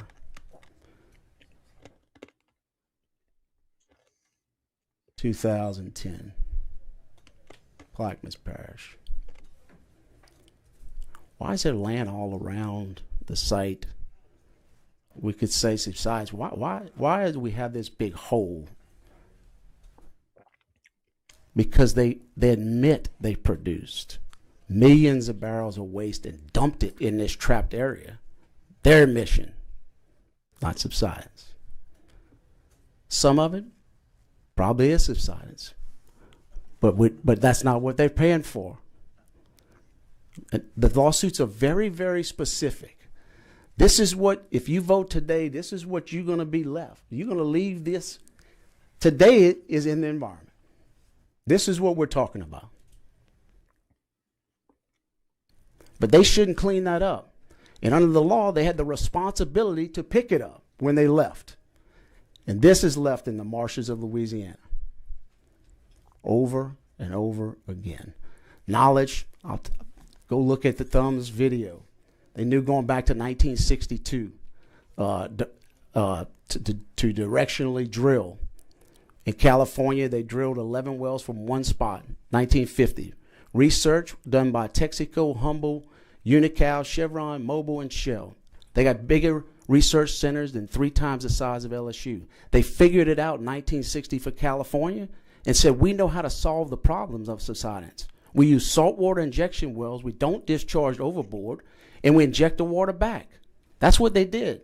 You know what they did in Louisiana? Amoco, West White Lake Field. They did exactly what they learned in Thumbs in California in 1962. They drilled wells.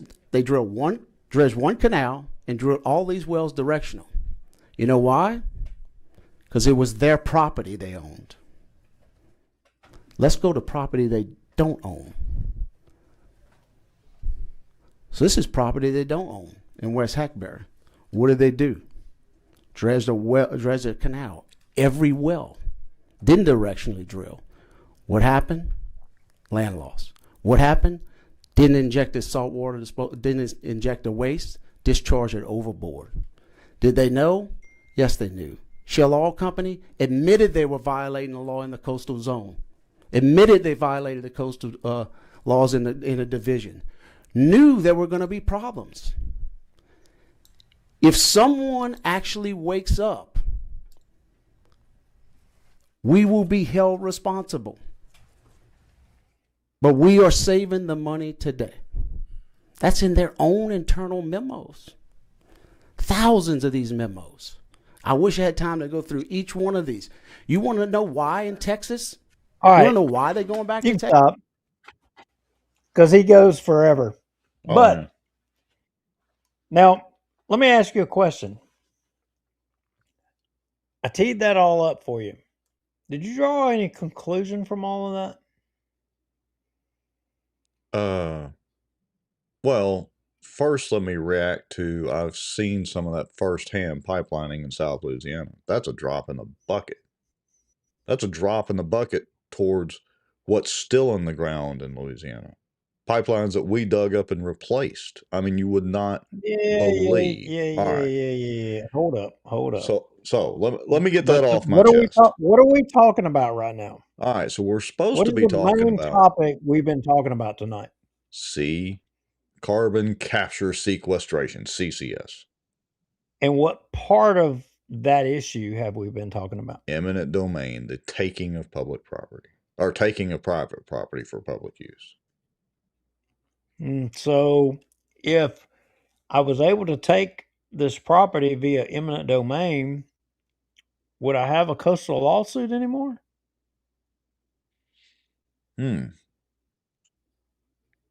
Fair question.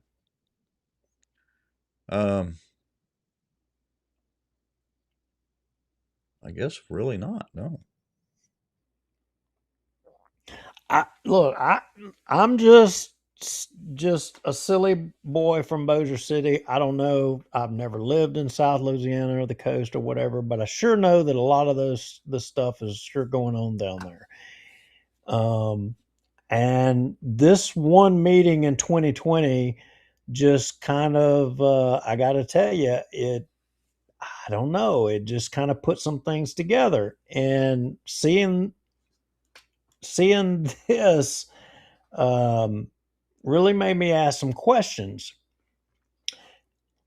So fast forward, let's jump to what took place yesterday or in the last few days in the legislature with HB 7. So I'm guessing that we're losing some of y'all, and some of y'all are probably, I can see that we're losing you. And you're not like, how does this apply to me and why is it important to me? I get it. Everybody's up in the air when they see carbon capture on Facebook, but nobody wants to dig into the weeds to know why this should be opposed to it. The bigger picture here. This is what this is presenting, but we still got 40-something people watching, so that's not bad considering. Yeah.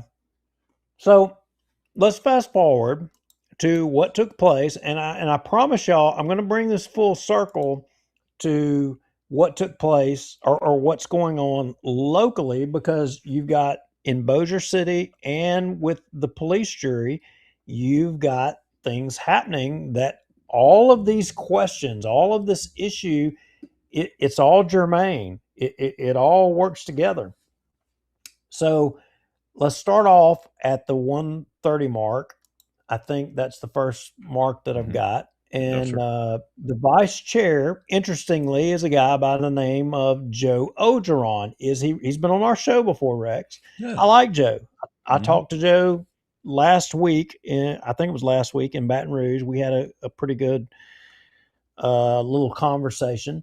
And I like Joe, but I can tell you Joe is about one thing. Joe is about his district down there. And if he can get you to give him a penny, I mean, he's going to kiss your ass to get that penny for his district. Just the way it is. But play Joe a little bit and let's listen to what he has to say. For a question. Thank you, Mr. Chair. Representative Johnson. Yes, I was not here in 2020. Everybody seems to want to say that. Well, I wasn't, so I'm just saying. Probably But I was probably were in spirit. I was surprised at the unanimousness of, you pointed out, House. That was like House committee, House floor, Senate committee, Senate floor. Can't even get a resolution passed without some of it. That's correct. That's pretty. So basically, what you're saying is there were unintended consequences of that. There have been, yes, sir. All righty. And where, going to the four corners of your bill, where in this bill does it prohibit land taking for a natural gas pipeline or an oil pipeline? It doesn't.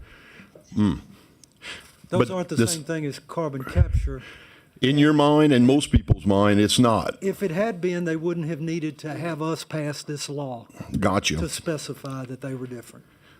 If I tell you that for 18 months I ran the Clean Hydrogen Task Force studying our 80 years of hydrocarbon production, refining, and I tell you that going forward, the two will be inextricably linked to each other, then how would we resolve this particular bill?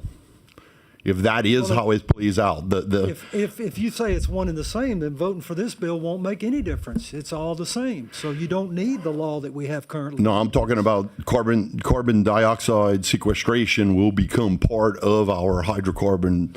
It is part of it. It's been part of it for 60 years. We've been doing EOR and everything else. Look, I'm a lawyer. I'm not. You're an expert on the petrochemical industry. I'm not. I'm a lawyer. Understood. And I'm just reading the law as it relates. You may have information, but it seems to me that if it was one and the same, why would the bill have been introduced originally in 2020? Because somebody thought that it was different, and the authors that brought it must have thought it was different, because or all of this wouldn't be necessary. Because what the task force that I ran determined was that the global market is changing, and the export of our hydrocarbon products going forward, or those products that we produce from the hydrocarbon, the world market will want a lower carbon intensity. That's why this bill, not this bill, but the previous bill was done. The world may change, but our Constitution remains the same until we change it. I totally admit it. I'm just saying if the land taking is that important, that you could have 40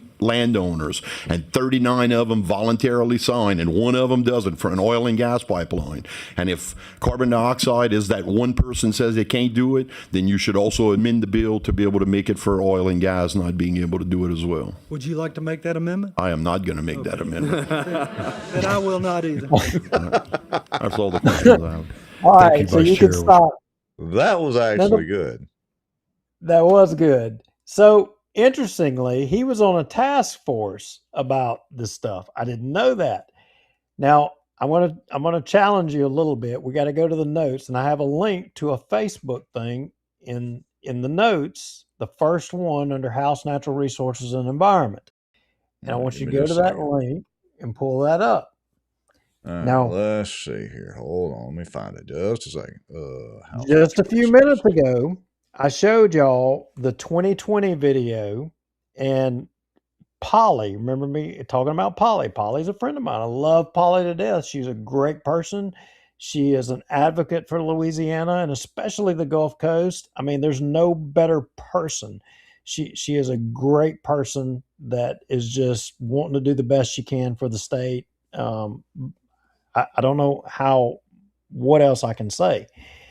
And I just showed you Joe. Joe was advocating.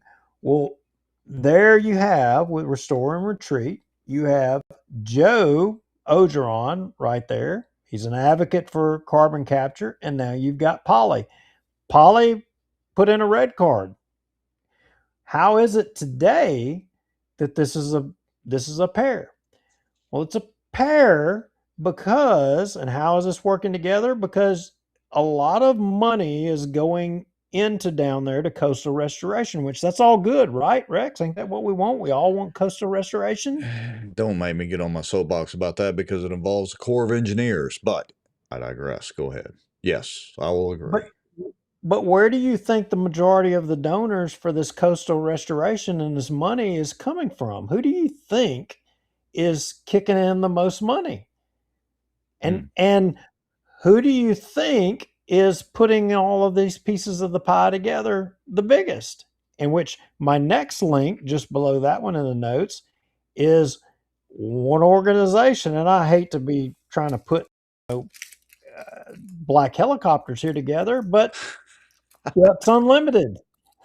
How did I know you were going to say Ducks Unlimited? Hold on just a second. I'll switch screens back. I mean, and that's a I see the DU logo. Yeah. Yeah. So, they're running it through. They're running the money through a nonprofit, Ducks Unlimited, to get matching dollars and to do all of this stuff. And then they're getting the PR. So all of you are seeing all these nice, fancy advertisements about we're doing this and we're doing that down there for the Gulf or what have you. And I don't know. Are y'all feeling me what I'm putting down here a little bit? That it's almost a scam, because look, the fact of the matter is, since the Corps has done the extensive levee system, which arguably they had to have so people could continue to live in New Orleans and a lot of the areas down there. But without the Mississippi River and the Atchafalaya and all the tributaries spilling over like they naturally do to actually build and restore the wetland, they're just, I mean, it's like getting fleas off a hound dog here. But you know what? If you're the third party that's doing some of these, they're called NACA grants, and you're getting the matching dollars from some of You're these doing well. Yeah. oil and gas companies to do coastal restoration for, I'm not saying it's any specific cause, but you guys watched the 2020 meeting earlier, and you draw your conclusions as to causes. But now, and DU is taking credit, but when you do these knocker grants and you get those matching dollars, guess what? Whoever the party is that puts those grants, those knocker grants together or whatever, as I appreciate it, they get a administration fee of like almost 20%. Oh, really? So they're not just doing it to be altruistic and out of the goodness of their hearts. And look, I don't forgo anybody getting paid to do, work. It's not that, but, well, anyway, I'm not going to get on my soapbox. So let's go back to Restream, and I want to jump to the 151 mark, and I would be interested to know if Joe Ogeron, who is related to Coach Ogeron, if Joe and his task force, global task force that he ran back during the day, if that had anything to do with the promotion of CCS in 2020 before he became a legislator. I'd be interested to know that. But at the 151 mark, I just wanted to point out here that on the right, you have Tommy Fauché, Lamoga. In the middle, you have David Cresson. He was formerly the lobbyist for CCA. He is now with the Louisiana Chemical Association. And you got Mike Moncla on the far left with Louisiana Oil and Gas Association, all fighting against this bill, HB 7, that was going to basically enhance landowners in Louisiana's rights to their property. Yeah, so let's make that clear to everybody that's watching or those that may watch the replay. They are fighting basically against your property rights. These three lobbyists, and there are more of them, are fighting against your private property rights. Is that pretty much the summary? Pretty much. So fast forward to the 159 mark, and you've got one of the attorneys that's one of the carbon capture attorneys for one of the groups, and she gives a pretty good explanation. She's trying to articulate why they need eminent domain, and I think it's worth everybody listening to hear the argument of what she's saying. And then interestingly, Danny McCormick jumps in and counters her with a pretty damn good argument. Let it play. And watch your timer in front of you. Thank you. Yes, good morning. My name is Lauren Mastio, and I'm a partner at Jones Walker Law Firm. I'm a litigator, and I regularly handle right-of-way negotiations and expropriation matters when needed. It's important for you to hear from someone with firsthand experience regarding the expropriation landscape in our state, because expropriation is not some mechanism that is abused. Rather, it's a necessary last resort, and the statistics support that. We obtained information for expropriation cases in 49 of 64 parishes, as information from 15 parishes could not be obtained due to how the records in those parishes are maintained. 90% of all expropriation cases have nothing to do with pipelines. The vast majority are tied to public infrastructure like roads, utilities, water systems, and government projects. Of the pipeline-related cases, many are absentee landowners or succession issues. Over 45 years, 50% of parishes had less than 10 pipeline expropriation cases in total. Another point I want to emphasize is that even if a petition for expropriation has to be filed, it's very rare that the case actually proceeds to a trial resulting in a judgment. The parties continue to negotiate, and the landowner is paid a negotiated price, which typically significantly exceeds the fair market value, as well as what was paid to other landowners. So expropriation suits concerning pipelines are rare, and judgments of expropriation are even more rare. At the end of the day, we do everything we can to work with landowners and ensure they are happy. That way, everyone wins. Even in those limited cases where expropriation is necessary, the court is there as a safeguard to make sure that requirements are met and just compensation is paid. And I want to be very clear, expropriation does not take away ownership. It compensates a landowner for a right-of-way. The expropriation process for pipelines, for any type of pipeline, has not been abused in Louisiana, and the existing law includes stringent safeguards to protect landowners. Ultimately, no property can be expropriated without complying with the Landowner Bill of Rights, which includes good faith negotiations, an appraisal, just compensation, consideration of the location selected, and a determination of public purpose, all as determined by the court. And in the carbon capture, utilization, sequestration context, landowner protections were expanded even further last year to include a requirement of at least 5 in-person meetings or documented attempts to meet in person. Additionally, the Louisiana Constitution is very clear. It expressly states that the finding of whether an activity is a public or necessary purpose shall be a judicial question. The current law isn't illegal or unconstitutional, as has been suggested here today. It leaves this ultimate determination of public and necessary purpose to the courts. There is zero conflict between the current law and the Constitution. Again, the actual numbers and history show that the pipeline expropriation process has not been abused. And I can sit here today and tell you that as a practicing litigator that handles right-of-way matters and expropriations, expropriation truly is a last resort. But when it's needed, it's critical to have. Thank you. All right, Well, so you can Chairman, stop. members of the committee. I think I'll cut that out as a video clip and run that on Bossier Watch.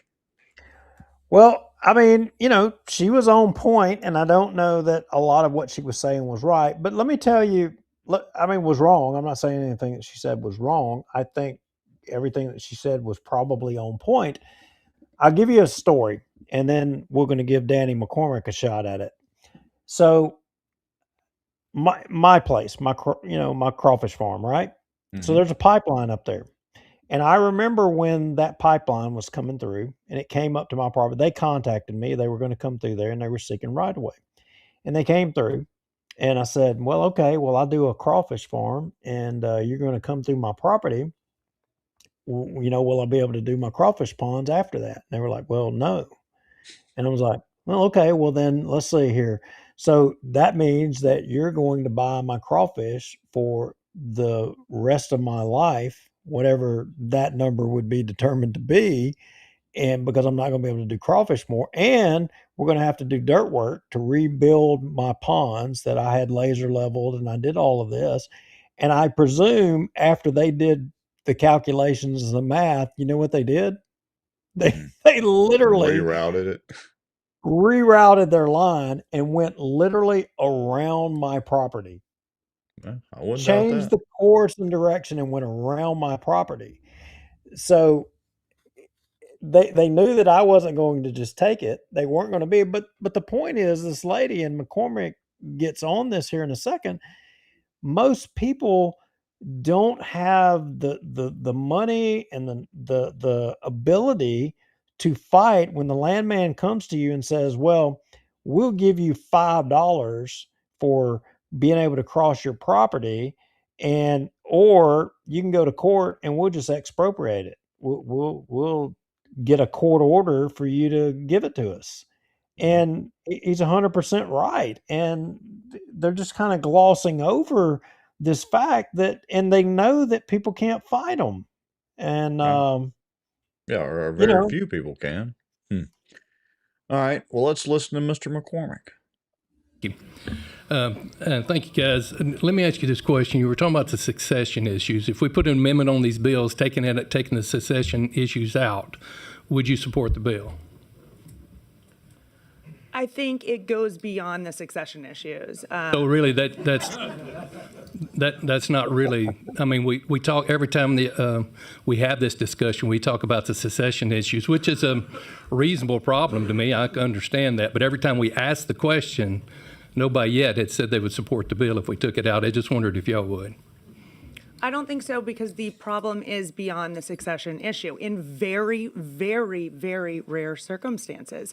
And as I've said here today, when you need it, you need it.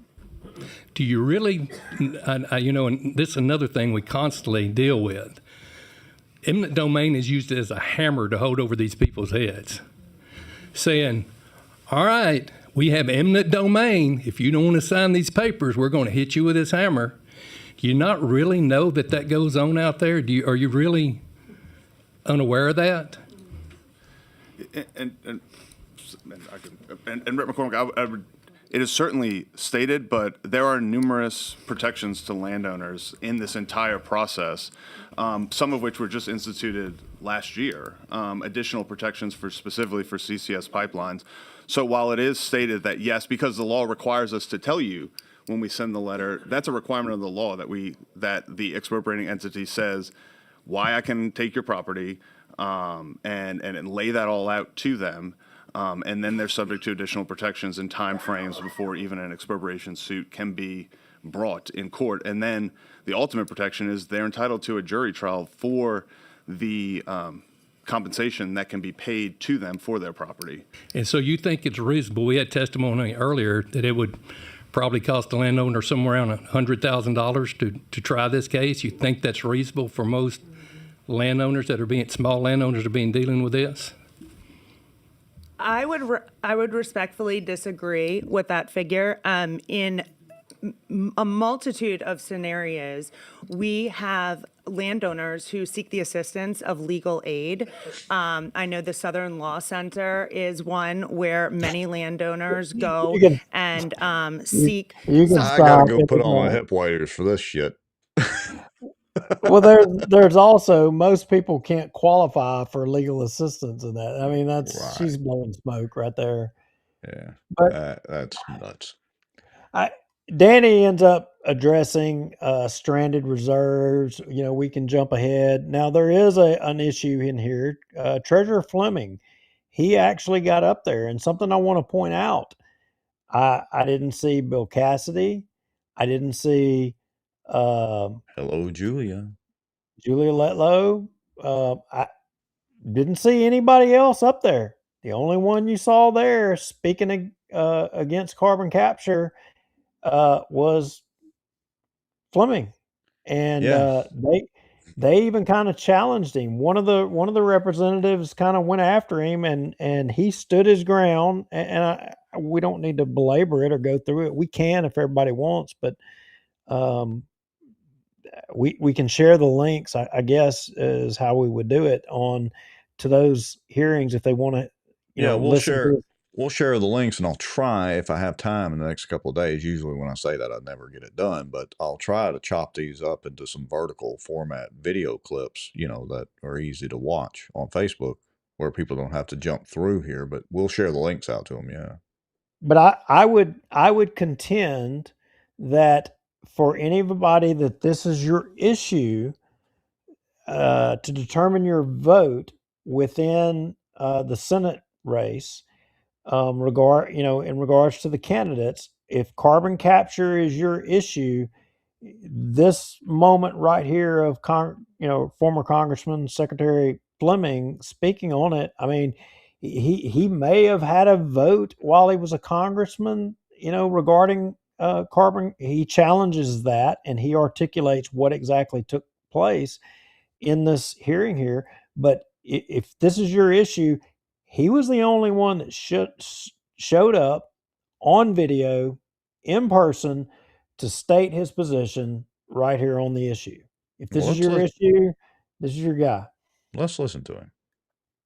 Thank you, Mr. Chairman, and I'll be brief because I know we're short on time. I come here in support of HB 7. I'm also opposed to the expropriation of land for this purpose, and I'm also opposed to the underlying technology of carbon capture and sequestration. I served 2 years as head of the Federal Economic Development Department, and I'm also have been a business owner for over 40 years, still have 350 employees among my businesses. And I don't see that this is economic development at all. Making Louisiana a toxic dumping ground in order to satisfy some requirements in Europe about CO2 emissions makes no sense to me at all. Now, the present administration, President Trump, is moving away from subsidizing the so-called Green New Deal type of technologies, mainly wind and solar. He calls them scams. He has never come out and said that he is in favor of carbon capture and sequestration. In fact, the Secretary of Interior came out and said he opposes carbon capture and sequestration. Did the Representing Domain. did the honorable treasurer put in a white card or a red card? He did put in a white card. Okay. Thank you. Speaking in opposition. Yeah, I actually tried to put in a green card, but the speaker said I had to put in a white card. So I'll let y'all figure out the color of cards. But my position stands as it is. So ultimately, you know, right now we have a $39 trillion national debt, up from $5.7 trillion only 25 years ago. And to add hundreds of billions of dollars, 45Q tax credits, makes no sense at all. Representing Domain for point of order. The debate's not on 45Q tax credits. The debate is on eminent domain. So can we please keep the debate on eminent domain? Yes, let's let him finish his 3 minutes and then we can go to questions. Thank you. Yes. So in any event, I remain in favor of HB 7 and in opposition, of course, to carbon capture and sequestration, and I'll be happy to take any questions. Thank you. We do have questions. Representative Zarang for a question. Thank you, Mr. Chairman. This is and, great. Treasurer, Yeah, afforded the opportunity for Speaker Pro Tem to maybe. It's a little correct some- boring. We can stop there. We'll cut a clip out of that, but that was good. Yeah, it gets a little good. Domain even comes back. You could tell that. I mean, because she's supporting carbon capture. She's all in. She's just like Joe Ogeron. She's all in on it. She's not whatever. And she was trying. And it may not be about carbon capture. It may be just that she's either with Cassidy or she's with Letlow, and she's just trying to cut Fleming at any opportunity. She ends up going in there and saying, "Are you here speaking representing as the treasurer, or are you speaking individually? You know, are you on the clock?" I mean, she was. I mean, it was splitting hairs what she was doing, but she ends up getting hers. She was being catty, and I got to tell you, I don't know her, but after watching that interaction, I don't have no respect for the way she was acting. I mean, don't get me wrong. I appreciate a good debate. I do. I love it. And iron sharpens iron. I agree with that. But she was, that was different what she was doing. But she got hers right here because she had an interaction here with one of these gentlemen. And this is at the point in the meeting where the public's kind of getting up there and speaking. And this one individual, she asked for it, and let me tell y'all, he laid the wood to her. And you just got to hear this. You put your seatbelt on. Thank you. Mr. Gillray, you and I have never met. No, ma'am, we haven't. But I appreciate getting to know you one day because I think we probably have a lot more in common than we have, you know. But to be clear, we're not enemies. No, We just disagree, that's all. Well, I have a specific question about a statement you made at a We the People meeting in Thibodeau a couple months ago. Sure. You stated that we legislators here in Baton Rouge are guilty of treason. Mm-hmm. Do you stand by that statement? Oh, absolutely. Okay. Under certain no, hang on. No, that's it. That's a broad statement. That's my question. Thank you. Okay, it's your question. Let me answer it. So, what is treason? Treason is when you have made an oath to the documents about which our nation stands by. We're a nation of ideas. No other nation on the face of the planet has ever been established on the concept only to protect life, liberty, and property. None. And when we make an oath like that, we are you? Did I lose you? Oh, okay. I just saw you look down. I didn't think I was talking to you anymore. But it's important that we understand that when we make that oath, we are making something deep inside of us. It's an oath of office. And when we do that, and when we suddenly decide that we're going to pass legislation that abrogates that very oath, that is a treasonous statement. Absolutely. It is violating the oath that we've made. Absolutely. Wow. Have my light back on?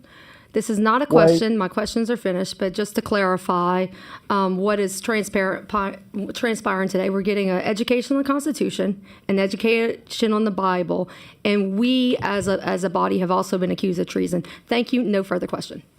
Well, I'm glad the education is working well for you. I hope you're getting it. There are no further. Did you hear that? That's great. He said, "I'm glad the education's working for you." That I will make into a clip because I don't think anybody else has. No. That's That the is best part of all of it. awesome. Yeah, I will take the time to make that to a clip. Thank you, Mr. Lowry, for pointing that part of it out. I don't know who that guy is, but he is the bomb. Oh, yeah, I agree. All right. Well, have we solved the carbon capture sequestration problem tonight? Well, I don't know. So I hope that everybody watching this is a little bit more knowledgeable on what the debate is regarding the carbon capture and the eminent domain issue. But what I would like to bring it full circle to people is as we're talking about this, public and necessary purpose.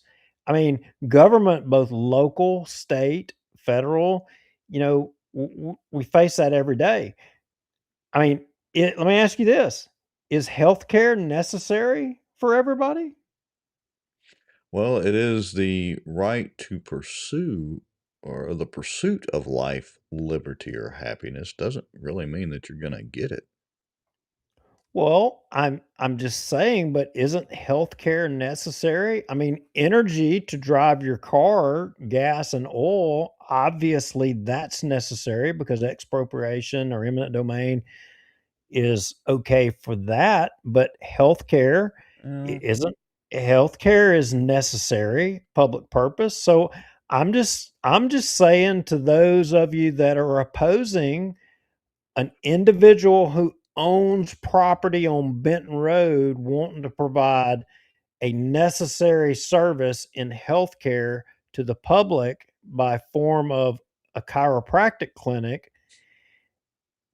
And then, but yet on the same token, we're opposed to carbon capture in, by definition, a necessary thing supposedly already. There's so many hypocrisies here. You follow where I'm tracking? Yeah, but the biggest thing I have about that whole chiropractor deal, if I remember correctly, was that MPC, I think, it basically approved it. I mean, it was basically green lit. And then some of our wonderful councilmen who we supported and they helped support the term limits deal and all that and helped everybody get elected. And it was all kumbaya. And then they come up with the stupidest reasons for rejecting the guy's deal. But was it really because they rejected it, or was it because the public outcry that wanted them to reject it was the case?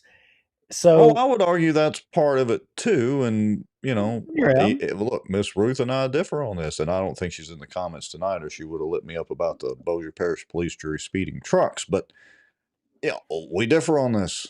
Look at there, David Crockett. He's done called out Landry twice. He didn't even watch the first part of the show. I know. Let me put his comment up there. David Crockett, tell me the first bill and the carbon capture stuff, who was the governor?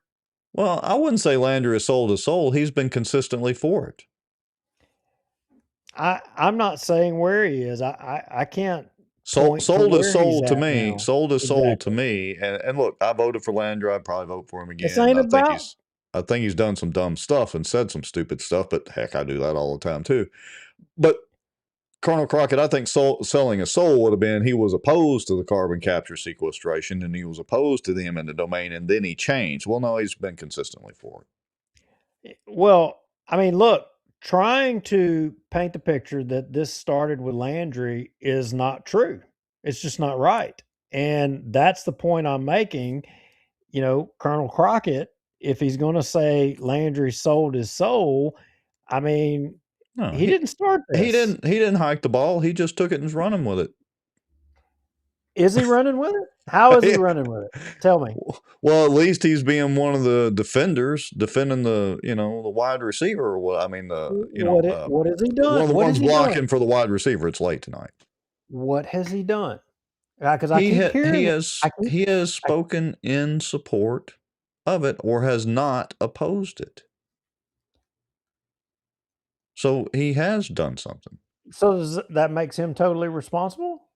I didn't know those words didn't come out of my mouth. I wish I had an instant replay button. Let me find this instant No, replay they button. didn't come out of your mouth, but all these people are trying to paint this picture that it's Jeff Landry, it's Jeff Landry, it's Jeff Landry.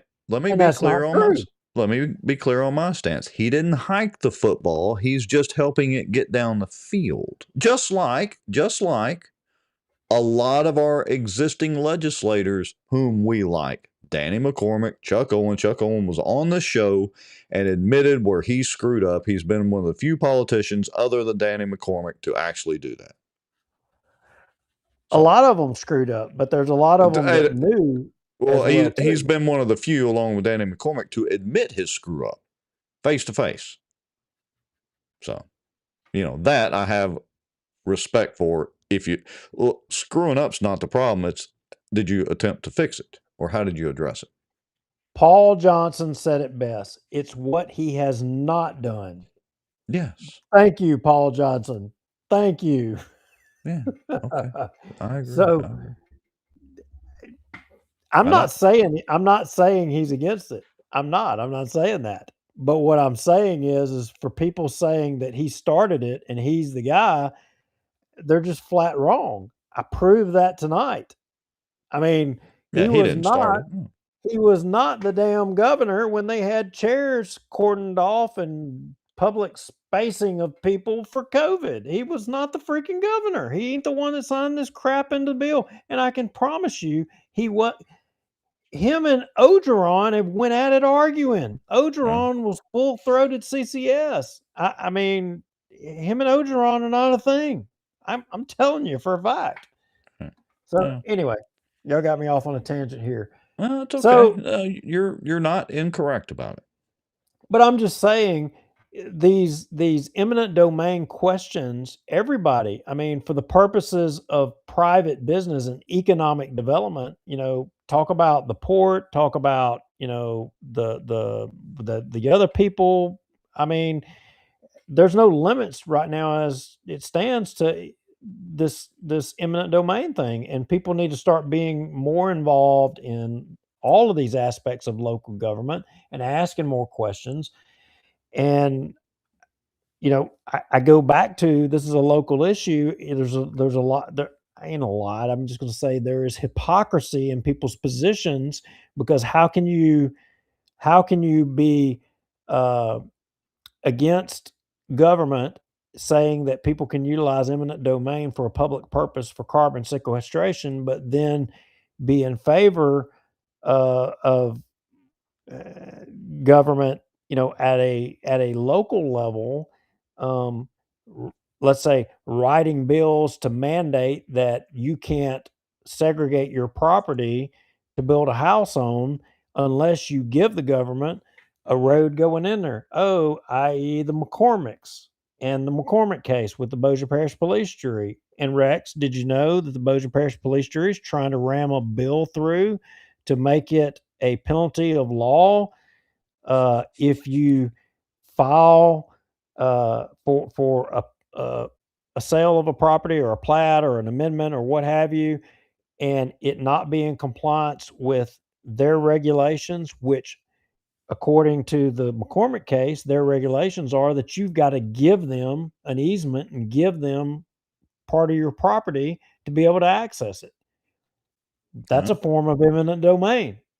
I guess basically the taking of property. I would argue the extortion of it. And yeah, I can imagine they're trying to get this bill rammed through after they got their hats handed to them, all the way to the Louisiana Supreme Court.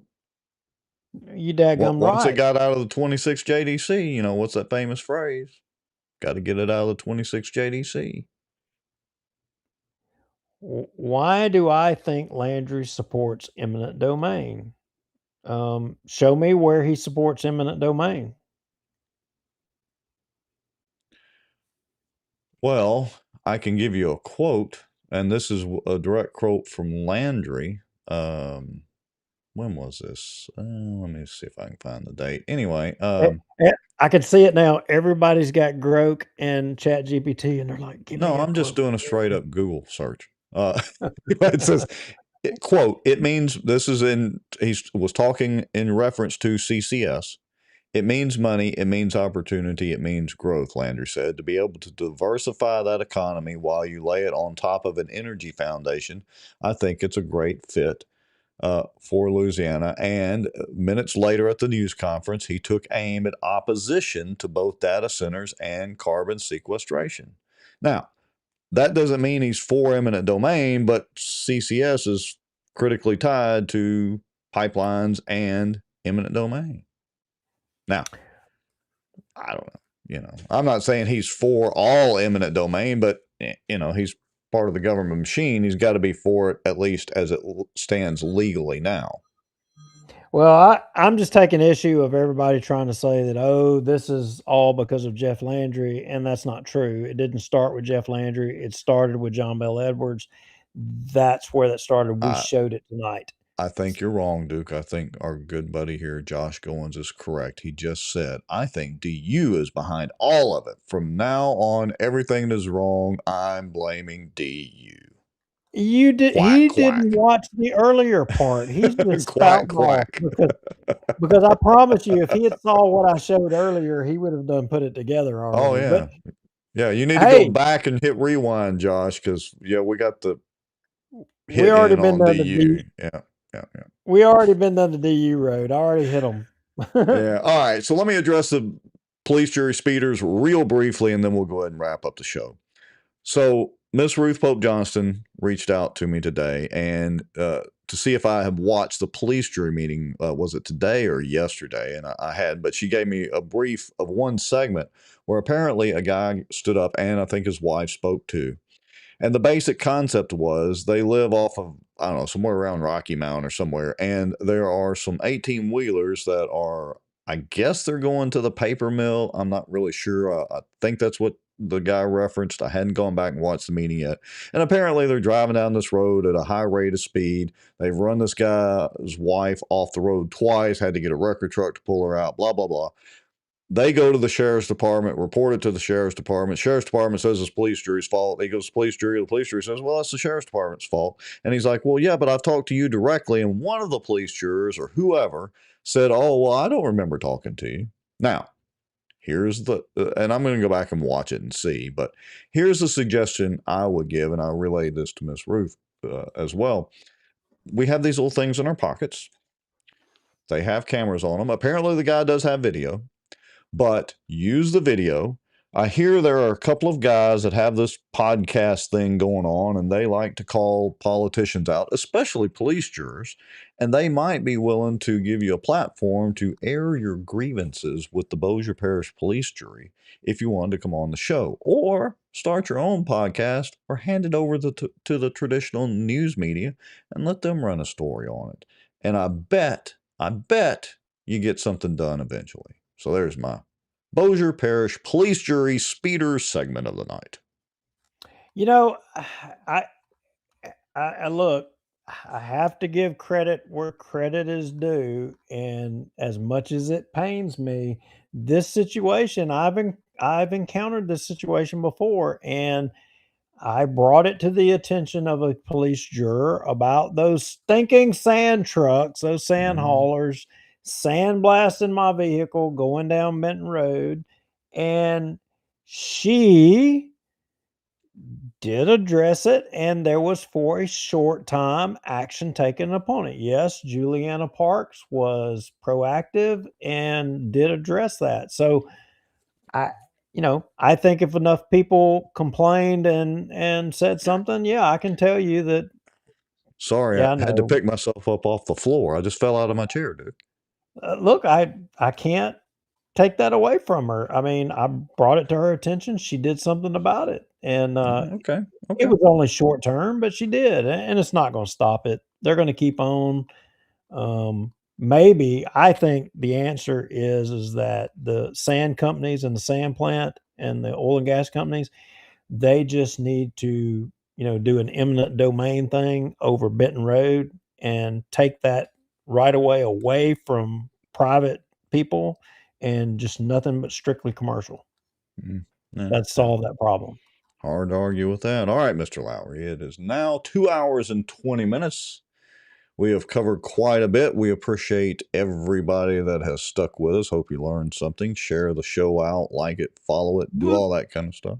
But wait. Oh, wait. I Is know there more? I know you're ready to go, but it's the most important part. Uh-oh. Did you know that Lewis Johnson resigned as the public information officer in Bossier Well, all City? right. This is news to me. Granted, I've been paying a lot of attention to fishing and other things lately, but no, I did not. Yes, he did, and I just want to tell you and let everybody know, let all y'all know that I'm going to put my application in. I'm 100% behind you. Who do we need to lobby to get you hired? I'm applying for the job. I mean, look, I'm just going to publicly tell everybody why I think that I probably would be the best candidate for this job. And here is, I mean, look, I think I probably know every one of the Mexican words of the day. I'm pretty sure I know them all. Taco Tuesday is what I know. I think I can articulate those better than anybody. I'm confident of that. I mean, and look, I mean, who better than me knows the lowdown on all the Tahoes and can articulate their use? Yeah, Who better? identify them, yeah. Nobody. I don't think there's anybody. Hmm. And I mean, look, I haven't been to Top Golf. I'm trainable. I can learn. I'm telling you, I can learn. Hey, another part of that job I heard is going to private businesses and trying to basically get their property. I guess it would be a kind of an expropriation, or maybe he was doing that on behalf of casinos. I can't remember, but you got to know how to do that. And maybe, since you and Kara have the mortgage business, you kind of have some experience in, transferring or purchasing of property or whatever. So there's another qualification right there. There you go. There you go. And rumor on the street is that we're going to have a marshals race in the future, and it's going to be a Bossier City councilman running. Really? From city marshal. Well, that just brings up one more topic. I can't let this slide. We've been sharing out videos recently and reminding folks, I mentioned it at the top of the show, about the whole parking lot scandal. Now, if I was a campaign manager for somebody running for city marshal, and I was the campaign manager for somebody on the opposite side of said councilman that might be allegedly running for city marshal, alls I would do is sit there and run those videos of the parking lot scandal and just keep questioning why nothing's been done. I mean, if you can't handle that legally, how are you going to be the city marshal? I'm just saying. And look, I don't know whether it's Joel Girard. I don't know whether it's Vince Maggio. I don't know whether it's Chris Smith. No, Cliff we know Smith. it's not Vince. I don't know if it's nothing. Brian Hammonds that might be running, but Vince I'm just already saying. said he didn't know nothing. I mean, you posted no that monies. video. Yeah, no monies. Okay. He didn't know nothing. Yeah. Yeah. So I don't know which councilman it might be running, but I'm just saying said councilman might want to clean up his closet a little bit. But see, if I'm the PIO, I can tell Vince, look, that ain't the right thing to say, bruh. You don't need to say that. Let me tell you what you need to say. Okay. I mean, look, I don't know if there's any any help for Vince, but go right ahead and try if you make it. This is gonna be a good thing for everybody. Wow. All right. Good show, Mr. Lowry. Good show, my friend. Till next time. All right. We should be back next Thursday night, or at least at some point next week. You know, it's kind of hit and miss with both of our schedules lately and all that. And I'm fishing. Well, you know what? I think next Thursday night is another Thursday night tournament on Cross Lake. I might be fishing that. We may have to schedule for Wednesday night or Friday night, or I don't know. We'll figure out something. But anyway, I may be doing a little fishing Thursday night. We'll figure it out. We'll figure it out. Till next time, my friend. See you, amigo. Adios, amigo. I'm hitting the finish button in 3, 2, 1.